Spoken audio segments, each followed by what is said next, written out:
Hello, folks, and welcome to Slightly Buzzed Show. We are going to talk about the First Amendment and especially about Afroman. I got Mo, I got Mel, I got Jim, and me, Nick. So we are all here with three or less letter names. And welcome, folks. Welcome to the show. Mo, what Yes. did you bring? Well, I have a fun soda because I am a very lightweight. So this is why I made a ramen wheel of regret. Uh, Because one spin on my own wheel of regret, it'd be a mm. done stream. And Hilarious. welcome to Mel. Did you bring anything?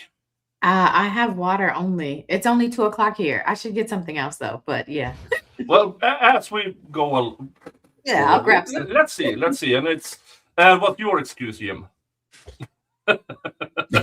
Yeah, it's 2 o'clock here too. I don't have anything yet. Next It's time. 10 p.m. here, and you're in my living room, so So we're good. Your uh, Honor, a Swede said I could. Right. yeah, and of course, folks, the Wheel of Regrets is in play today, and the tale of the take is individual supers, gift the memberships, PayPal, or buy me a coffee of $50. You choose my poison. Combined $50 gets you a spin on the wheel. Nice. All right, folks. Yeah. Afroman. How about that? How I was a little bit surprised that I learned I saw it on X earlier today that every jury form was signed unanimously except the one against Lisa. hmm Six out of eight Mhm. said, "Yeah, you're getting nothing." So it appears like the jury agrees that being called a lesbian is worse than being called a PDF. I mean, okay. Yeah. Okay, first of all, don't cry that you are assumed to be a lesbian, then show up the next day in some plaid. Like you came out of your Subaru listening to Melissa Etheridge. I don't know why everyone calls me a lesbian. Oh, Yeah, I didn't see. I thought the Newland claims were stronger. yeah, Yes. definitely. Definitely. I mean, even though with the brother, it's still just the brother. But then the plaintiff's attorney called Afroman, who got to testify about the rumors around town. And oh, you Holy uh, zolies. What's that, that? Why? honest Why do you think we didn't get direct from him? from the judge. No, from we got cross of Afroman, but we never got direct. His attorney never examined him, That and I was looking forward to it. And I'm there curious Oh was if no no. need. Yeah, I There, think he said he yeah, was going to at one point. Or he referenced it anyway. yeah, But he said yeah, he was I mean, didn't want to start it that day.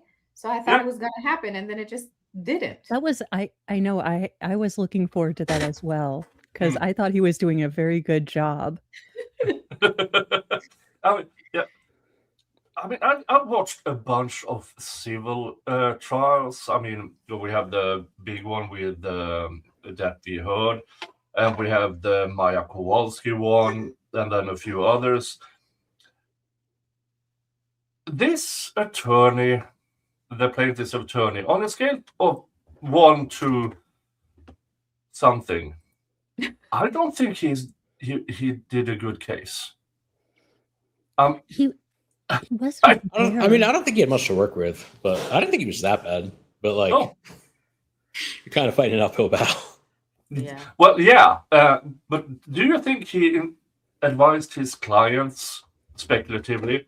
Hey, every rumor about you around town might come out. Do you think that was in there?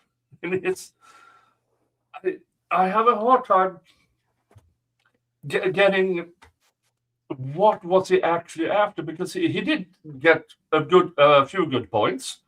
Yeah. Then he continued, like Miss Nestor. Here's a good point. Let's continue another hour. Mhm. Yeah. Yeah, I mean, I think that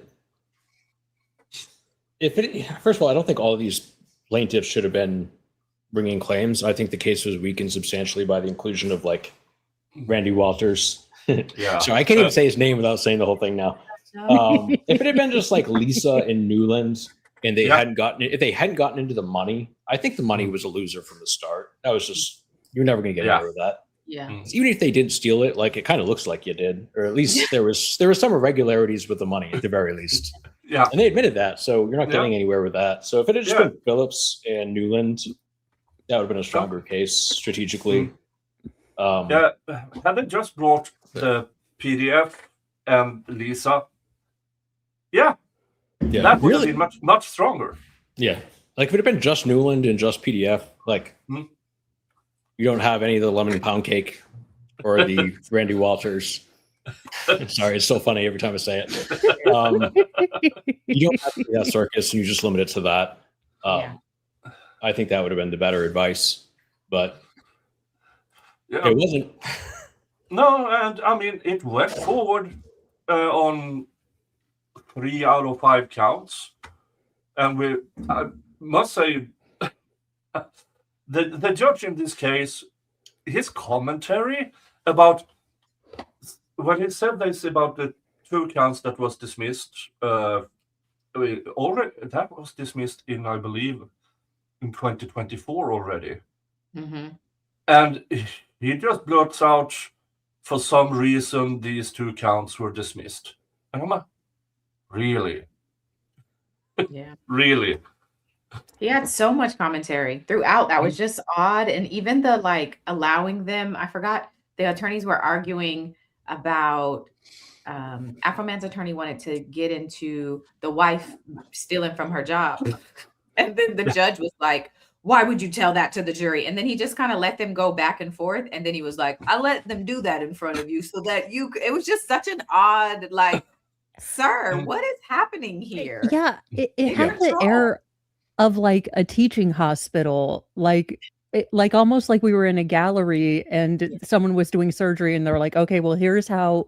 It was very odd. I was like, do you have an intern? Is there a? Yeah. Yeah, I agree. I didn't hear anything that he said that was like super outrageous or anything. It was just kind of strange more than anything else. I thought he brought up the reason he didn't do the directed verdicts. Did that not? Oh, yeah. Yeah, that's a little strange.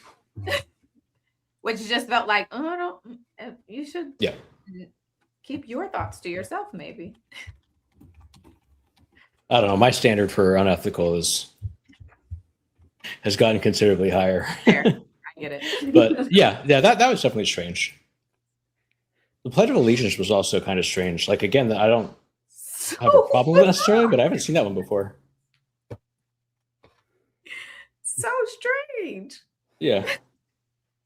And it was so much in this case I've found strange. But one thing that it's not strange is the cops' reaction, because they went through the entire, well, we did nothing wrong. Mm-hmm. Why did he make fun of us? As if they are completely unaware that what they did looks really bad. Yeah. Nobody cares what their internal affairs say. Nobody cares, oh, you checked yourselves, more or less. No, it was a different department. Nobody cares. It's still cops checking up cops. And then kicking in the door, going through all the stuff, and especially found nothing. Mm-hmm. And they seem to be so unaware of the visuals of it. Because it really, really looks bad, especially if there are no charges brought afterwards. Yeah, absolutely. Well, it also doesn't help when your defense is, you guys, I'm a moron. Like, I miscounted all 3 times in this case. He's not a liar. He's just stupid. Yeah. Yeah, I've given up on trying to guess whether people are stupid or liars at this point. Usually just I shouldn't say that. I often have given up. Sometimes it doesn't matter, right? Like I think this is one to example. the same place. Like, yeah, exactly. Yeah. Like, Sometimes it is like nobody can be that stupid, so he must be a liar. In this case, yeah, no, I think he can be that stupid. And he still gets promoted. What does that tell you about the rest of them? Did anyone's heart sink into the bottom of their shoes when they're like, Quasimodo, the Disney character? And I The was Disney like, hero. okay, but he was also in classical fiction before Disney got a hold of him. Like he did exist prior to. they and don't know that. The I defense, didn't know I mean, the plaintiffs don't know that. They're not reading. I can't remember. I'm blanking on who. What's his face? French dude. But no. Come on. No, but I love that. I they were know. I know. the guy from Disney, and I was just like, I blame you, Federal Department of Education. I actually did have the same thought. I did notice that as well. At least they didn't say Notre Dame. Oh. The hunch. I mean, that's what would happen in Indiana. Mm. Someone is saying Disney didn't originate the character. I didn't know that either. So I'm the idiot. Blame the public system, and I was. Oh well, no, it was just funny that the lawyer brought it up as Quasimodo because I guess I naturally assumed that he would maybe have to have read it in like some sort of higher school. Well, and then the guy on the stand was like, I don't know who he is. How are you so I love offended how if you his don't even ex-wife know who was he like, is? I love how his ex-wife was like, look, I used to call him Quasimodo too. She backed that bus over him. She's like, oh, hell no, we didn't get divorced because it was just like beep, beep. Yes. Yeah. Yeah, that's a tough way to go. Tough way to go out. Yeah. Mm. Well, and he had the other partners of some of the other officers, I think, on the witness list, but then they argued to have them excluded. Did you guys see that? No. And Was that pre-trial or was it unaired on the stream? Yeah, it was pre. Oh. Let me see if I can. So they were going to call these officers' colleagues to say it's a joke. Yeah, like what the way he said, I've received hundreds of pound cakes. So funny. My guy.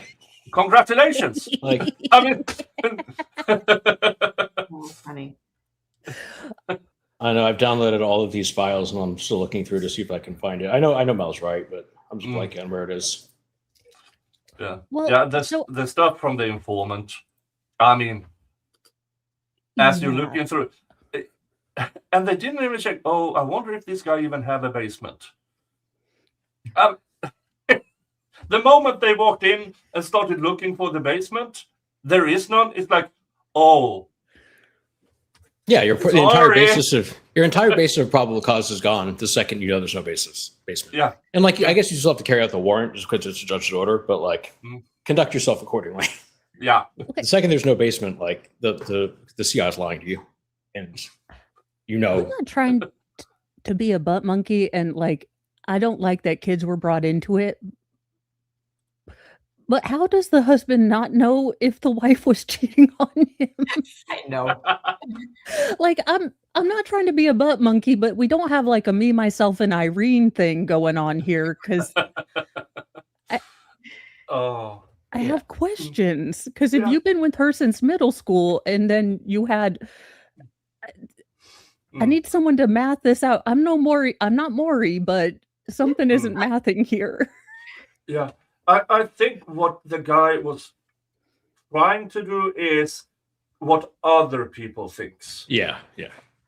But it came out so bad, and I'm quite confident when he got home that day. Really, husband, you can't tell if I'm cheating or not. Yeah, really. I mean, it's Afroman. Like, can you even? I wouldn't blame her. Like, it's Afroman. If you have a chance. I was like, when he was asked, what's the thing that is defaming you, making you look bad, invasion, blah, blah, blah. And he was like, him saying that he's sleeping with my wife. And I'm like, does that really make you look bad? I feel like you're probably getting some clout in the community like that. I mean, if Afroman doesn't make a lemon pound cake mix, Duncan Hines, look, I'm telling you, get together, him and Dolly Parton, it'll be like Snoop and Martha Stewart. We will have a new Afroman and Dolly Parton together. It's going to be a weird year. Okay, I'm just thinking, is there a chance this gets played at like the Grammys? Oh my gosh. Oh, please. Oh, yes. Lifetime Achievement Award for Afroman. Oh, arguably the greatest diss track of all time. Yes. Like, please, like Euphoria, like popped off, sure, but like it didn't go to like this level. No. You're not can getting we like give First him Amendment the stuff. American or the Presidential Medal of Freedom? That's hilarious. He is the Presidential Medal of Freedom. We should just like wrap I know. pictures of Afroman around people's necks from now on. Oh my gosh, we have the 250-year anniversary. How cool is it? I mean, look, our country hasn't always lived up to the ideals that we were founded on. And we have a long history of, needing to do better.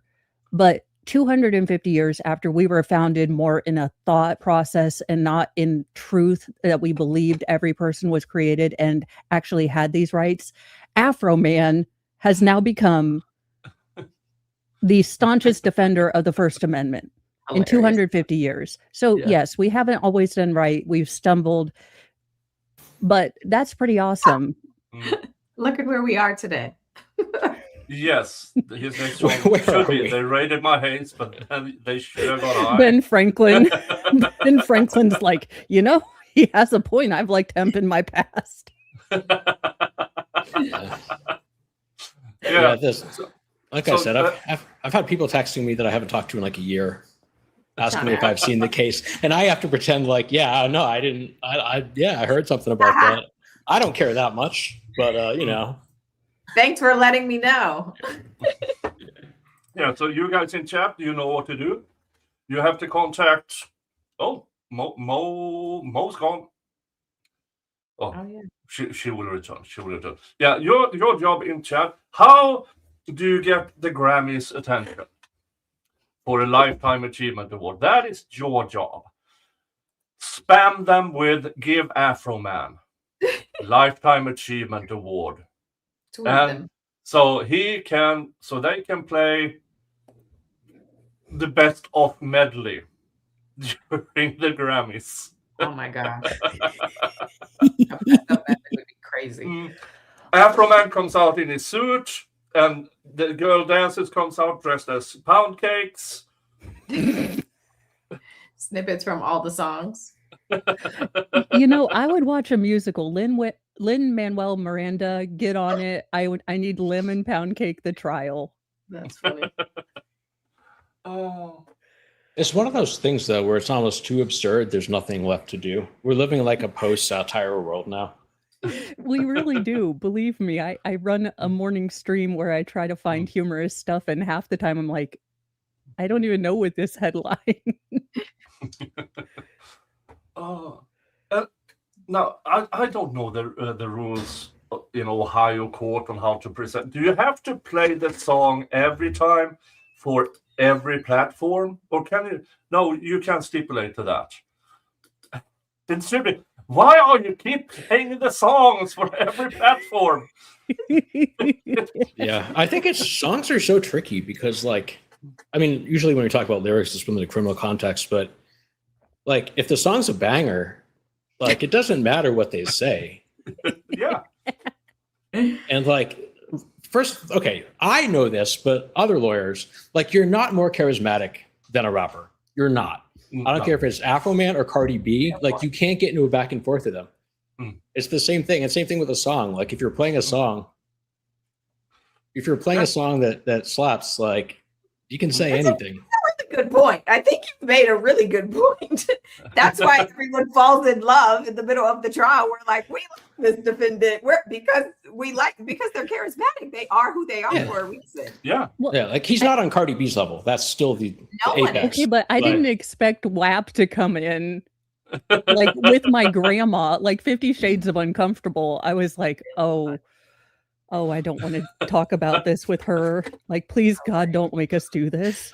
And then he said like Carly B, and then he said Megan Three Stallion, just messing up the folks' names. Yeah, I double taked on that one. What is happening? Maybe he performed with the drag acts. I don't know. It seems like Cardi and Megan are the go-to because they came up. Both of them came up in YSL. I think Nicki came up twice in YSL. Yeah. It's all these female rappers that are getting referenced as the ones with the with respect to WAP, I can understand why, but as like the most out there rappers. Unless you're Darren Brooks trying to rap. Yeah. Oh, God. Did Darren Brooks try to rap? Yeah, Math Boy Fly. Yeah. Well, The fact that I remember that. I didn't know about this. Wait, Black Boy Fly? That's a Kendrick song. No, Math Boy Fly. Oh, of course. I don't know that he's ever been tangentially close to mathematics, though. Sorry, I think I just got mixed up with like a Kendrick Darryl Brooks crossover for a second there. It kind of threw me. Absolutely. I found the filing, by the way. I just want to say in the motion, the plaintiffs were the motion in limine, and it was for the testimony of Rhonda Grooms, Natasha Purdon, Carly Patterson, Dorothy Chandler, and Tabitha Spires. And they say that these proposed witnesses are current and former romantic partners of the plaintiffs. Plaintiffs object to their inclusion as witnesses because they have no information relevant to these claims, blah, blah, That's blah. crazy. So anyway, they were planning to call 1, 2, 3, 4, 5 of the romantic partners, former or current, previous or current. Yes. Oh, what was the question? Have you slept with Afroman? Oh my gosh, to get her on the stand, the woman, Randy Walters' wife, or oh my god, that was a tipping point. There's the man. I haven't talked to him in a little while. Hey, Sadie. I was enjoying his gardening takes earlier today.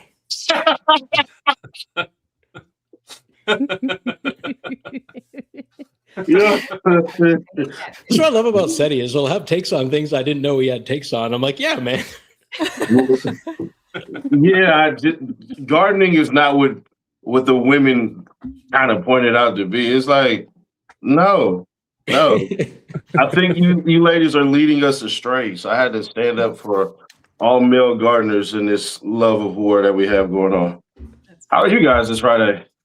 Oh, doing great. Welcome to Slightly Buzzed. Well, welcome back. I'm not.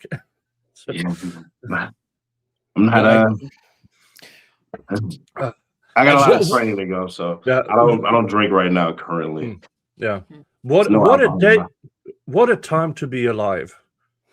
what a time. When Afroman get raided, releases songs, gets sued, and then it pops even harder. Nobody told the defendant about or the plaintiffs about the Streisand effect. It's great. I keep wanting to call the plaintiffs the defendants too, because it feels like they are. Yeah. It feels like they're the defendants. They are. I mean, in public court, certainly. Yeah. So, Nick, what was your favorite song? Because I believe you were on a trend like that when we had the YSL case going on. You had a bunch of songs and things that you definitely should have been brought up for defamation for, in the Fulton County. What? I still listen to Slime Life Shotties, still in rotation, still in play. Slime. I can't see. Drama heart frozen in the dark. Evil prosecutor love justice. I can't say anything currently about. Baby in a courthouse, spewing fire. Every word she utters smells like a tire. Her arguments hit like a flat balloon. Manure tornado. I mean, I have a few songs that in certain parts of the world would, no, you can't say that about prosecutors and judges, and I'm having way too much fun. I mean, I've said some stuff about them, but not over a beat. Melanie, if it was possible, would you have showed up to that trial had you known it was going to be like this? Well, Kat and I were discussing attending in person. So yeah, I probably I probably would have caught the flight. Can you imagine if you tried figuring out the cameras and people were like, "Oh, they're messing up the way they're talking about WCP09"? Oh my god. Oh my god. I don't know who they hired to have but He would that have was hated me. yeah, that was WCPO or OP or whatever they are called. You kind of need to be there on time and Yeah. press play. Yeah, And then when Sorry. things end for the day, just don't cut it out because sometimes they keep talking. yeah, it I want to see happens. Afroman in that coat again. I know. Yeah. Yeah, it was. Yeah. Oh man, I forgot what I was gonna say. Yeah, Yeah, he did have some good moments though. When it was during Lick 'em Low Lisa, and then he slowly panned over to Afroman, and you just see him like Yes. trying not to Melding bop. words. Oh, golden. That was perfect. Yes. It reminded me of during when they played Lifestyle and YSL. They like zoomed right in on all the defendants, like one at a time, trying to catch them up in their head. So hard not to sing that song when it comes on. You see Max in the background; he was just going in, but I like the short one too. That was like the faster version of Lick 'em Low Lisa. I don't know if that was the remix or if the long one that's really vibey was the remix. But the fast one where he's like more yelling is really, really catchy. Deposition The was one that they amazing. looped. The deposition was amazing, I'll be honest. And her just sitting there crying. I'm just like,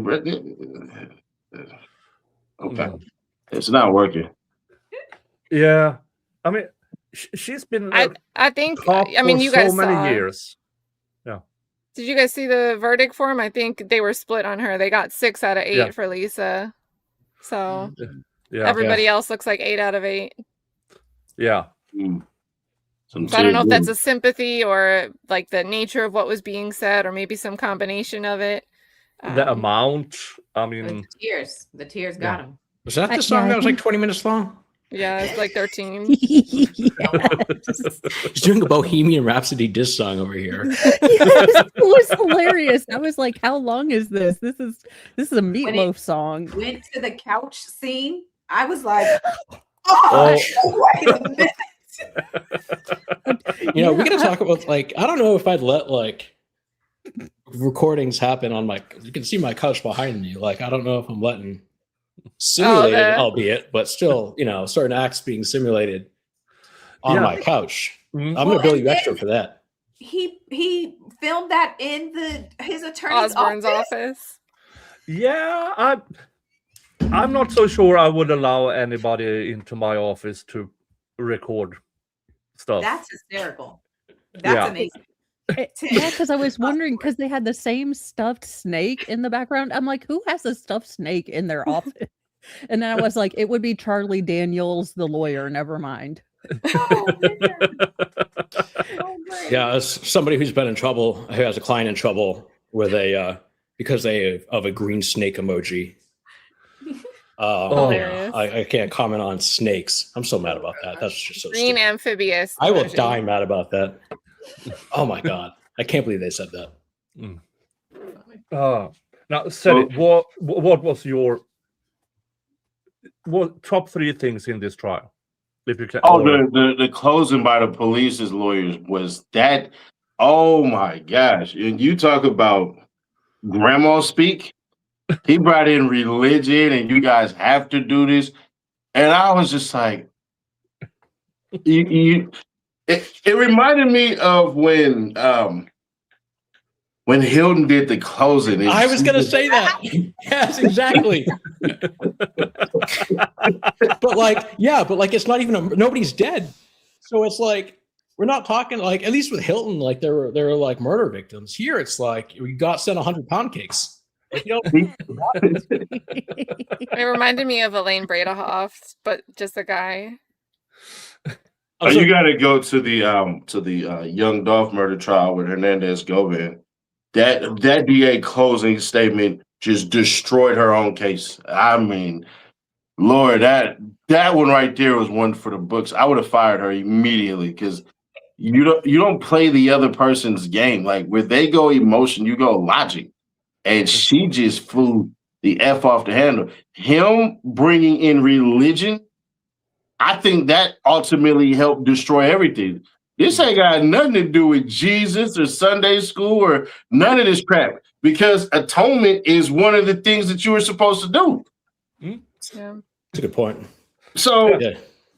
that, So, but but then when the it judge started with that as well. I mean, you're a jury, and I believe you're here on a mission from God, or whatever he said. And I'm sitting there like, that can backfire, and it did. And that was like 10 minutes after they were clearly chosen by attorneys who were doing the voir dire. Yeah. So you just sat through a voir dire process, and 10 minutes later, you're saying God chose you. well, God works in mysterious ways. Mentality. I mean, Yeah, Seti, I gotta watch that Govan Hernandez case because, like you, I remember, like I didn't follow it, but I know everyone was saying like, "Oh, this dude's cooked," and then he wasn't. Where people, for me personally, I always make sure I'm looking and sifting through to see what you see and how I can say it's wrong. Mhm. I do it with myself first. Like, I always go, all right, where could you be wrong at in this? And for the most part, I think I do all right. I don't know. When I get it wrong, boy, do they come for me.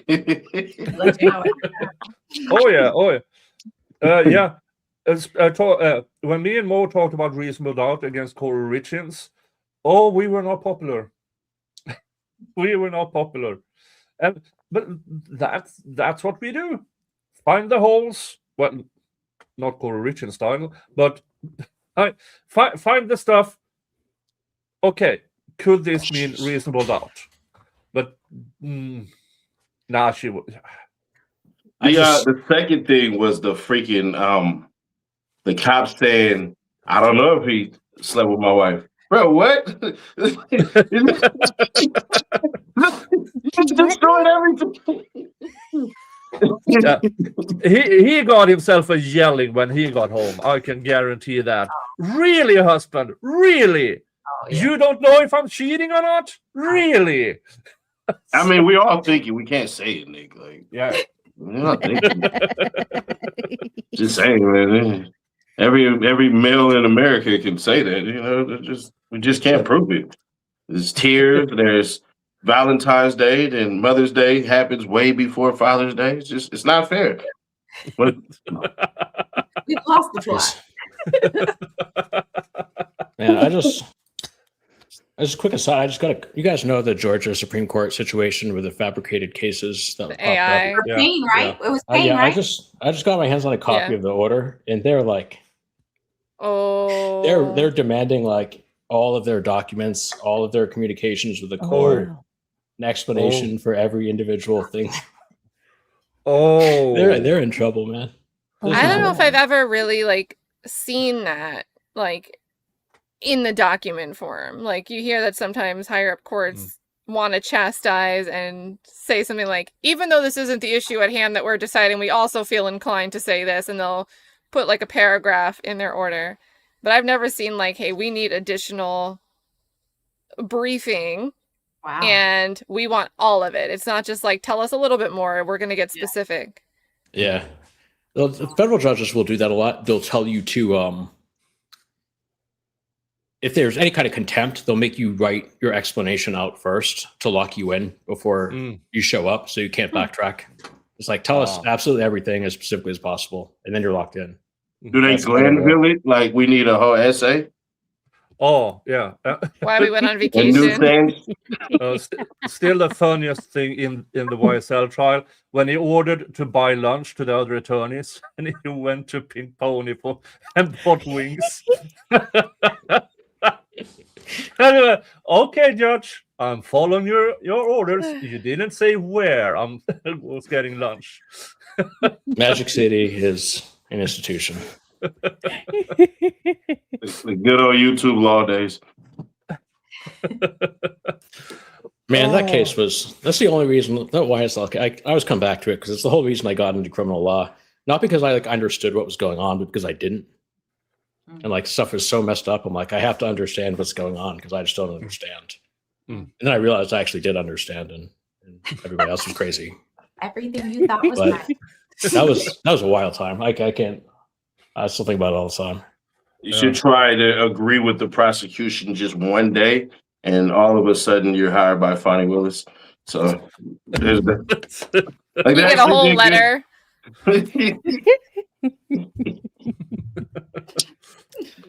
Man, there's one Fulton case. I'll stop talking about Fulton after this, but this guy named Darren Mills and his two co-defendants, Dominique Carter and Quatez White, and Detective Dennis who was kicked off the stand in YSL, was the lead investigator back then. It was a 2015 case. Oh, okay. And they're about to get a new trial.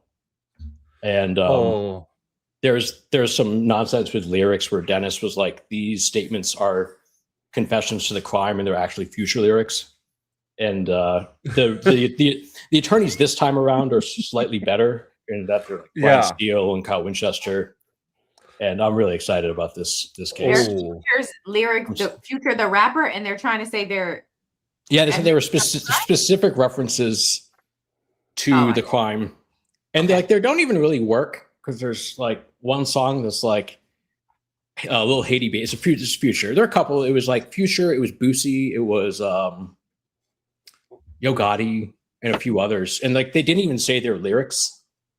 They're like, these are just specific references to the crime. Wow.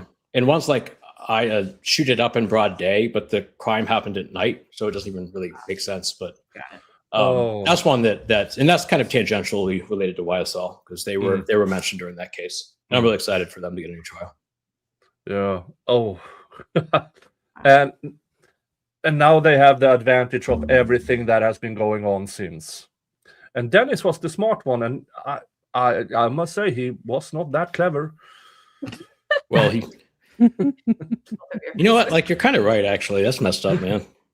Nah, I think Squirrel Brain was the smartest one. Squirrel Brain.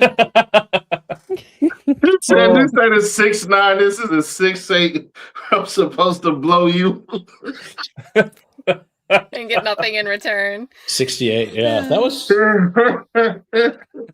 Man, I was just talking with a dude who's in prison in Georgia earlier, and he was like, like he's been in prison since way before the white. He's completely innocent, by the way, but he's been in prison since way before, and he's like talking about Lil Woody, and like, the man's an icon. Oh. But yeah, I mean, with those detectives, we were getting earlier about like, are they lying or do they just have no idea what's going on? And with some of the detectives, I really don't know. But like, it doesn't matter. But I really don't know the answer to that question with some of them. Some of them I have a suspicion. But, but out of the experts in the YSL trial, you had Miss Lady with the Watch, Marissa. Yeah, Marissa Miss Burrito. The biggest liar in the DA office. Yeah. Yes, but first of all, Thug, I completely disagree with Thug on that one. There's no way. Like, the body of work is not there for Marissa Burrito. There are some people in that office with decades of work of lying that they put in. And to disrespect that track record of lying, I will not stand for it. I want to say she's like, an Anthony Edwards type. Like, she's on the come up, like, fine, but come on. That's not. We got some goats of lying out there. Yeah, and how the prosecution had to invent a new position for her in order to bolster her credibility to the jury because she was out. She'd be so funny in an 11-pound cake situation. Yeah, that's catchy as hell. Oh, yeah. That song is immensely. I don't even know why it's catchy, but I don't know. I randomly catch myself saying it, and I'm like, bro, I'm not even eating anything like that anymore. Lemon pound cake is BOGO at Publix this week. The Entenmann's version and Publix version of any of the flavor of like the sliced pound cakes. BOGO. Are you serious? Yep.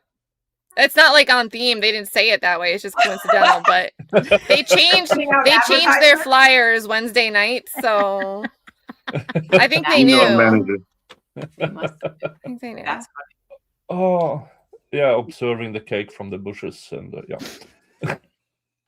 It's like, what are you humming? It's complicated. I can't. So, like Under the Boardwalk, I haven't heard that song in so long.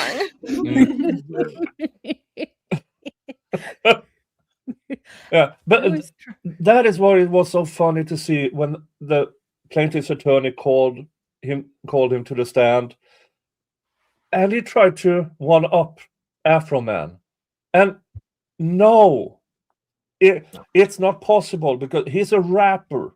He can think on the fly, and he just blurted everything out there. It was so if it wasn't what do you call it? What was his name again? Which one? PDF. Oh, with Newland. brother I know the PDF. answer, but I'm not going to say it because I don't want Yeah, to. yeah, Brian Newland. yeah. Mr. Newland. I guess I'll say it. So Allegedly. due to local rumors, I mean, was he forced to leave because of his brother, or was he forced to leave because of the rumors about himself? Oh, I think he And- just got Last promoted and night. took a different job. I don't think it was either of those things. Mm. He left he- like in 2023 already, and he was a detective somewhere else. He left for a pay raise. Yeah, Yeah, and I think the juries catch little word games like that. He's I think at least twice he said he lost his job, and like he clearly didn't. no, it was my Juries dream pick up on job. those things. I Like mean- Seti says, if they're looking for ways to be proved wrong, Mm. that's a good example of that. Yeah, and when he said, well, he was charged with some crime, like if he had no idea what his brother was charged with. Oh, I know. I mean, seriously. The But judge knew it was a says, misdemeanor. the judge kind of stepping in while he's trying to build a foundation. Yeah. That woke the jurors up for sure. Like, whoa, wait, hold on. What are we building here again? The judge to me seemed, I just got a creepy vibe from him. And like he almost seemed to speak in like I don't even want to say almost. To me, he was speaking in a patronizing manner to the jury, as if they couldn't understand like basic words. It was very funny because he is the spitting image of Mr. Hand from Ridgemont High. So I keep waiting for him to nail Spicoli. So it's a very he was speaking very paternalistically and almost like a teacher. It was very lectury, almost like, I'm going to teach you. I was like, are we in a learning courtroom? Like, what's going on here? Did you see the voir dire? No, I did not see the All right. video. So quick summary, you guys. There is like a section in chambers right before voir dire begins where it's the attorneys and the judge is like, I want to make this a learning experience. So for example, if you say hearsay objection, we could turn and we could tell the jury what that is and they can learn. This is right before voir dire. They decided this was going to be a learning opportunity. Did the attorneys agree with that? He was speaking to the plaintiff's attorney. I think the plaintiff's attorney was nodding, and Afroman's attorney was just sitting there, probably already over it. Yes. I think we're about to make history. This is going to be Ohio case law. We're going to, I said the trial in Ohio, but nobody picked up on it. I was very disappointed in everybody, but it's fine. Yeah. Do you think all the plaintiffs will appeal this, or just some of them? Can they afford it? Yeah, that's what I was going to say. Yeah, because nobody will take their case on contingency. This they have to actually pay for. And They I shouldn't. mean, maybe the Lisa. For the people that the attorney said give these for $400,000, they should just go home. No, don't even save your money and your time. Yeah. Do something else. Everybody else, okay, maybe y'all can have a meeting about it, but those four should let it go. Let it go. Yeah, for sure. Seeking a small loan of 1.3 million, just a tiny verdict. Not too much. Yeah, I could see that backfiring them too. I mean, obviously they don't have to give the full amount, but if you're going to get up there and ask for 1.5 million, whatever it was, $1 million, and like if you still have all your organs and all your limbs, like you muted himself. No, my little mic cable fell out. Give me 1 point. No. Yeah, if you're still like 1 point, come on. Yeah, I mean, if they'd all ask for $100,000, maybe get a different verdict. But yeah, come on. I think the other interesting thing about that is that those closing arguments, we heard a little bit on like the WCPO pool where the judge was like, I'm not going to opine on my decision on your Rule 50 motion in front of the jury, and then started opining, where he started saying, I found that there's sufficient facts to move forward on this. And he's saying all this to the jury, like educating them and not actually making it clear what the difference between a motion for a directed verdict versus what you as the fact finder, the jury, are supposed to be doing here. Just said that he found that it was sufficient enough for each of the counts.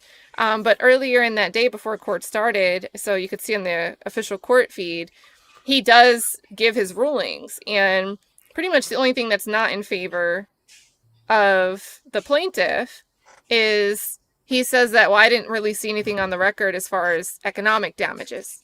Because there was nothing. There was I don't have any. I didn't bring doctor's bills. I didn't actually show that I lost the job, or what the monetary amount of that would be. There was just no basis for it. So I feel like the plaintiff's attorney just got up there and realized he couldn't lean too heavily into things like job loss and medical bills because he didn't present it. Yeah, nobody lost their job. One quit voluntarily and haven't been employed since. And I'm glad he's no longer. That guy was. I've seen more composed witnesses on the criminal defense side than that guy, and he was a cop. Are you sure? Bulldog guy? No. So I'm curious, are we gonna get some interviews from the jurors anytime soon? Did anyone come out? I didn't see nothing. Yeah, I think there's one coming up. Yeah, Tuesday on Defense Diaries. But we'll have a jury, I think, who will remain anonymous because scared of repercussions. That tells you a lot about what's going on in that county and the police officers. Well, it's Ohio. I mean, you do better in Indiana, but that's a whole nother conversation. Yeah, and I got an email from a supposed juror that told me, get Cat! Apparently, Cat has, I don't know if it's a juror or somebody just like to reach out. That's what they say, and based on what they said so far, it seems I think that they probably are. But I said, let's verify. I'll ask for the juror badge and anything else that'd be needed. I just wouldn't reshare. But I'd be really excited to have them on because they said something that's been my thought, and everybody's had comments like, "Hey, it's an all-white community. It's an all-white veneer pool," and that really wasn't something that was on my mind. My mind was, I think what could unify people to decide a freedom of speech issue can, and I was optimistic that it should and will transcend political ideologies. It'll transcend demographic backgrounds. And something that they said in their message was similar to that. So I hope that they really are a juror, and I hope that they get to share and I can relay however they want to relay their thoughts on this is Adams County. Yeah. Where white, mixed, and Hispanics, and the rest are counting errors. It's just funny the Islander doesn't even get the little green line of zero. They're not even a full zero. Shout out to my Polynesians out there down bad. Yeah, there's no Samoans in Adams County. No. Man, I gotta say, while on the topic of juror interviews, I could give some credit to Mel for having maybe the best juror interview of all time. Well, thank you. One of my favorite moments. I actually might use some stuff from that at one point. Feel free. Wait, Kat, are you saying you're gonna have a juror from this one on your channel? I missed what I would love to hear what they're saying, but of course I said, look, I don't want to not be able to tell people how I verified you are who you say you are, so we'll verify, and I kind of want them to just have an open floor and say what they want to say. But the little bit that they said in their message, they're like, we knew the repercussions of this. So if this is really a juror, they're saying they really thought about what defamation law means, what this type of message could send. Yeah. And Fascinating. Oh, I hope. and either way, I agree with that sentiment. So if it ends up being someone Yeah. that can't prove themselves, I mean, I still agree with the sentiment. But Yeah, I mean, there are certain departments that just have that right. Like LA Sheriff Department, if you tell me that I have to find against LA sheriffs, well, I mean, I don't live in LA County anymore, but I would have I would definitely be concerned about repercussions from LA County sheriffs. Sure. Supposed to other departments have more neutral reputations, but maybe that's the case there where there's like a specific reputation that I just don't know about with Adams County sheriffs. And that makes the right to speak out against it all the more important, because if you're silencing everybody, that's going to silence the next person who might want to say something if everybody else feels like they have to be quiet. Because it's that ripple effect. When one person starts to speak on something, on one hand, it just raises awareness, it raises attention. But the other hand, it also gives you that confidence and that feeling of safety where you can speak your mind and know that you're not going to be ostracized. You're not going to face physical harm, physical retribution. You're not going to, I think the first person that starts speaking on an issue is standing alone until people join in. That's how it always starts. So, question then, just to kind of play tennis with you on this. What about the trials that have nobody covering it and then people speak out? Yeah. Well, I think that's always the ripple effect. I think what's interesting about this one is people thought it was such a ridiculous case that people were shocked that, hey, we heard about the lawsuit, we heard about the video, but oh my God, it's going to trial. And then with other cases where there wasn't even an initial story that gets any type of notoriety. And for me, unfortunately, a lot of the times I come across a case that's nuts is when it's already in the appeals stage. Yeah. And you start hearing all of these issues like, well, this person's first attorney didn't show up, then their next attorney only had like 2 months to prepare for trial, and the judge wouldn't issue a continuance. And you start hearing about these cases by the time it's too late to stop the initial problem that now puts it in this long scenic route to justice. Right? No, I can't think of any examples. Can't think of any examples. Yeah, I mean, if we go by this Afroman case, this raid, this search is not unusual. This is how it looks. They just chose Afroman.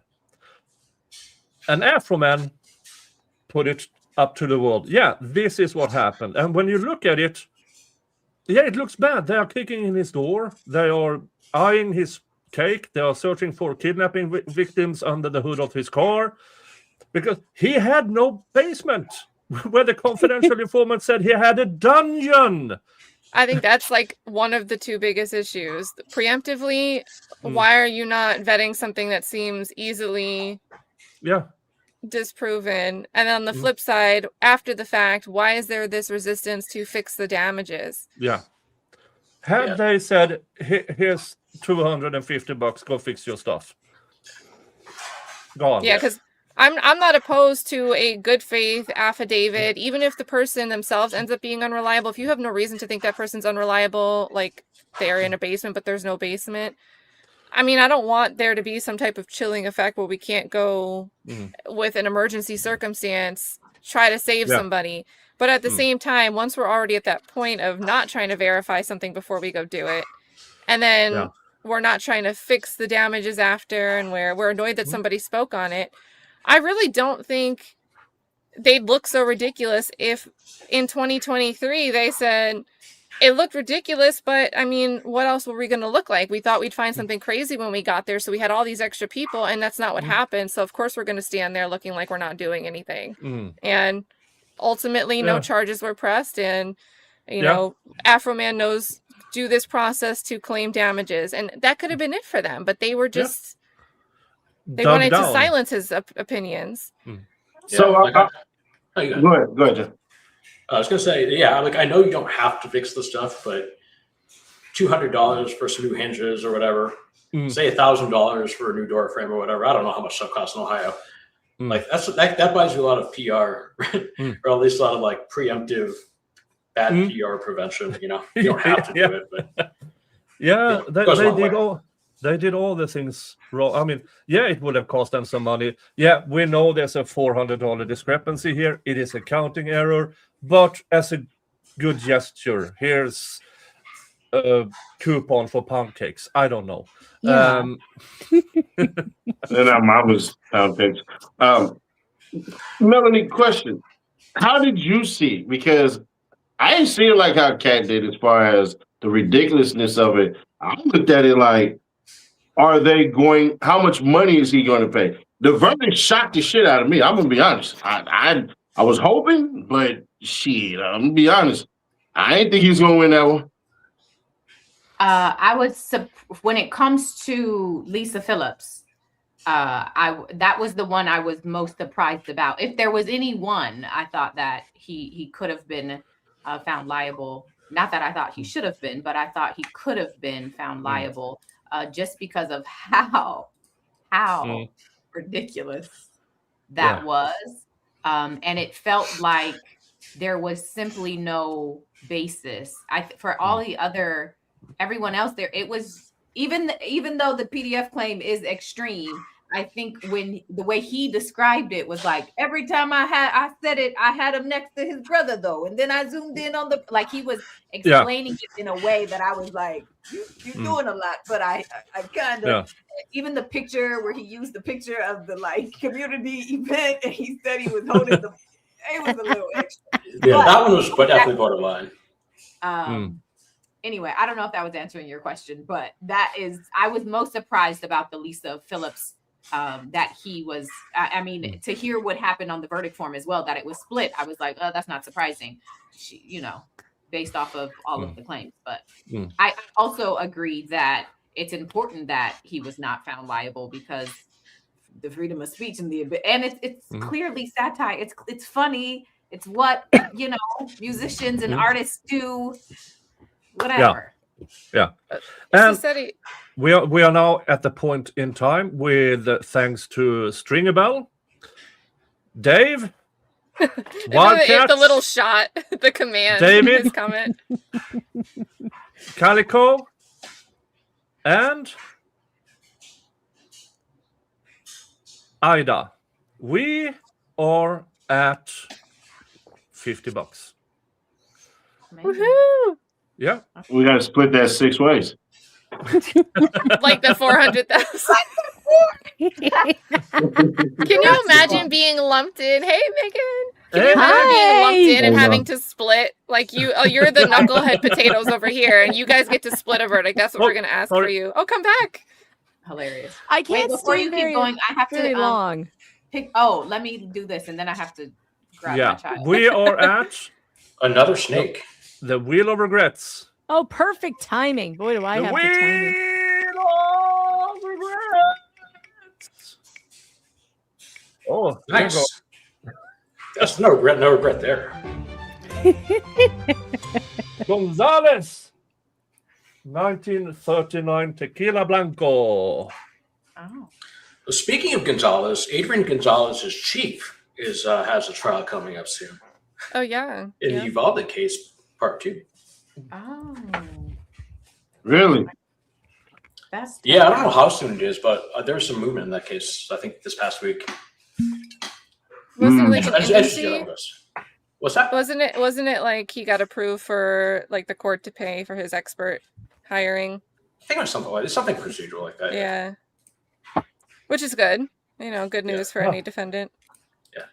I did want to say one thing. I really liked what I think it was Seti's point about the cases that aren't covered. I think like there's this trend in law. I hate the term law tube, but whatever, in law tube to like cover the same cases. I really appreciate when people cover different stuff. Like, of course, you can cover the big stuff, but it's nice to throw in something that's like below the radar too. It was something to presenter too. You had to figure out a way to not only educate but to entertain. We live some terrible lives. Right? Just honest about it. Like life is meant to end, everything ends. So entertain me while I'm doing this thing called life. I think that's the part where people miss a lot, and it gets to a point where give me something different as well. Yeah. I mean, there's nothing entertaining about somebody being brutally murdered, but Yeah. you know, Yeah, we need one of these trials once in a while because I mean, Corey Richins, the prior trials, not that entertaining. I mean, Yeah, I you need one of these trials as many times as I possibly can get one.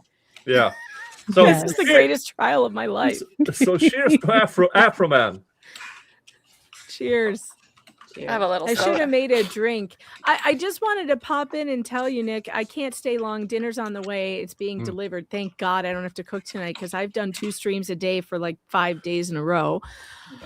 So I can't stay. But I wanted to pop in because there is some sentiment out there that that Lisa is the one who maybe should have been given something or could have been given something. And I've seen people on Twitter talking about it, and I heard you guys discussing it, and that was the one you were worried about. And it seems like 2 jurors may have disagreed with that they should have given her something. I want to say why that's 100% wrong. It is not defamatory in any way to call someone a lesbian. It is not defamatory. Being a lesbian is not offensive anymore in any way. And it's actually offensive to lesbians for her to be so upset about it that the idea that she likes women, that she's crying on the stand it made me angry to see those tears flowing with her, ridiculous over the top. My daughter, let me tell you something. When my daughter was 12 years old, she had a pixie cut. She looked adorable. And some boy at school told her that she looked like a boy. She turned around and she said, well, I bet my dick is bigger than yours. At 12? At 12. And that shut him up. That shut him up immediately. There is nothing offensive about being called a boy. There's nothing offensive about saying, are you actually a biological woman? Yeah, is it rude? Yes. It is not defamatory. I can't believe that claim got brought in the first place, because we are then saying that somewhere in America, it is so defamatory to be called a lesbian that you deserve damages? Excuse me? And it's worse than being called a statutory rapist. Or it's worse than having someone kick your door in and put your life in danger and your kids' lives in danger and go through your stuff and damage your property, steal your money. No, I'm sorry. Her claims were some of the most ridiculous. And I'm disappointed that any jury members thought she should get anything. I don't like those tears on the stand. Like, hey, put those tears away, lady. You don't know how Afroman has cried when you weren't looking. You don't know how much this upset him. The allegations they made against him were life ruining at the same time that the Diddy stuff was breaking. Kidnapping, torture, forcing women to defecate in buckets. Those are the things they said about him. Yep. That stuff sticks. It sticks. I don't want to hear her whining about some hilarious video. One more thing before I go, because the food's on the way. Do you guys remember SNL? Michelle Bachmann. There was a SNL actress who played Michelle Bachmann during the shutdown several years ago. And during that skit, this actress posing as looking like Michelle Bachmann, telling people she's Michelle Bachmann, was partying in the Senate with on tables, dancing on tables, drinking, and then getting screwed on a table by some other senator or aide. They showed it on SNL. It was no different than what he did in that video. No different at all, except for maybe less nudity because it was on television. But it was certainly to say Michelle Bachmann is screwing senators during the government shutdown. It was offensive as hell. Everybody laughed and nobody did shit. And it's nothing he did is illegal, or it might be immoral, but the law has nothing to say about that. Nothing. Anyway, that's what I wanted to say. I don't think anybody would disagree. I've never been called a lesbian before, but I don't think it would affect my day. Hey, the judge found on day someone 3 call me too, one that it was because I per want se. 1.5 mil. Like I don't care. I have 6 kids. I live with my husband. Call me Katie Lang. Give Mo, me you look like a 1.5. snizzlicker to me. That's all I have to say. Look at you. Megan, Clearly you I'm like getting it. this lawyer, and I'm showing up in, I don't know, my lesbian gear. Flux, I need help. I have to run, but before I do, let me just say this, just because I was the one who just recently went about saying that I could have seen if or I was thinking Worried about it. Yeah, I get it. I get why Yeah, you would be. But I will say I had actually not thought about it the way that you just very eloquently put it. So I think you raised a good point. That wasn't the lens I was looking at it through. But Yeah, I mean, 2026. Like, I'm actually surprised. I'm so surprised the defendant didn't. I mean, the defense lawyer didn't say, "Why are you offended to be called a lesbian? Do you not like lesbians?" Man, I would have embarrassed her so bad. I'd been like, "Ma'am, are you a homophobe?" Well, in the that's a good point.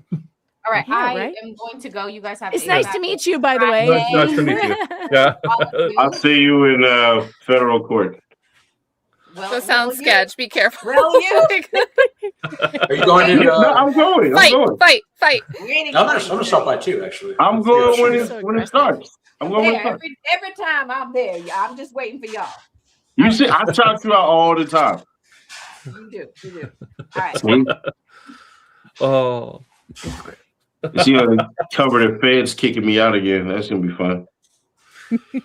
Megan, I know you were catching up on the official courtroom footage. Did you watch day 3 yet? We did today. So we got to day 3 today. We are at closing arguments, which the Klingler is just like rambling so bad at the end that Tug was like, I can't take it anymore. By the way, we were talking about you today, Kat. Tug brought it up, and it's true. We were both like, man, Kat was on top of this from the very second it happened. Good job on you. Yeah. You've had everything. Something that has comic value to it, and it's gonna piss me off. It's like the perfect combination for me. I'm gonna be glued to it. So did you watch from the beginning of day 3's court footage where he went through his rulings on the directed verdict? Oh my God. And said that he found it to be per se defamation? Yeah, my head was exploding. I would understand the statutory rapist claim could be a per se, but I'm not sure that necessarily pedophile or touching little boys is per se, because that's subjective terminology. Being a pedophile isn't an accusation of a crime or sexual act, because that's an affinity. I think if you say it as a factual statement, he is a pedophile. If you say that and you're trying to convince people that that's true, if he's not a government agent, by the way, then you have a problem. But you say that a cop is a pedophile and you have a picture of him with his hands on a kid's butt. I don't care how innocent that picture is. That turns it into a joke and a satirical comedy. I laughed the second I saw the picture. I got the joke. Everybody playing with little boys. Well, that could have an innocent meaning. He could be in a toy store, which he was, playing with little boys in a totally innocent, non-sexual way. So no, that was absurd to have been found per se defamation. Yeah, and I don't get how it applied to anybody else. He said it as if it was for all of the claims, that they were all, he found them all to be per se. He also prejudiced the jury, or tried to, by discussing in front of them why he didn't rule for a directed verdict. They need to report him to the Ohio Judicial Committee. I am incensed by this man. Yeah. What I did like was the rebuttal closing from the plaintiff lawyer. I didn't agree with the sentiment behind it, but I thought it was, his argument was, you have the power to tell somebody that they can't do this to somebody else. And to me, that is probably the most compelling argument he had, even though I don't agree with it. I'm going to say, heck yeah, we do. We have the First Amendment.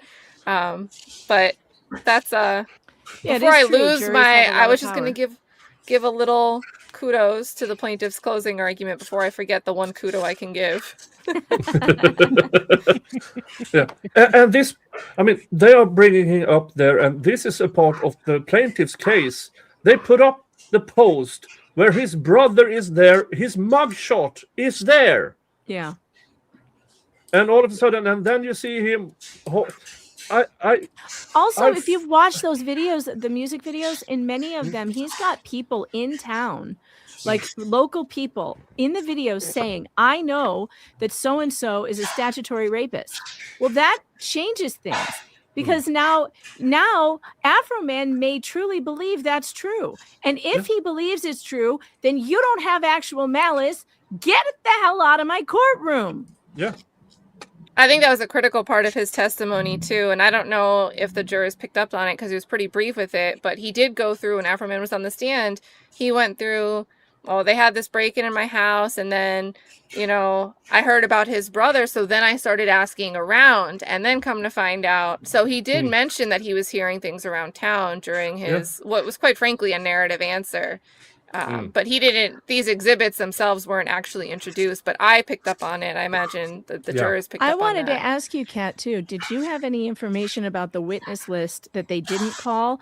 Who was on that witness list, and were they going to call anybody who would testify that, like, I know, like, how Brian Newland statutorily raped me or whatever?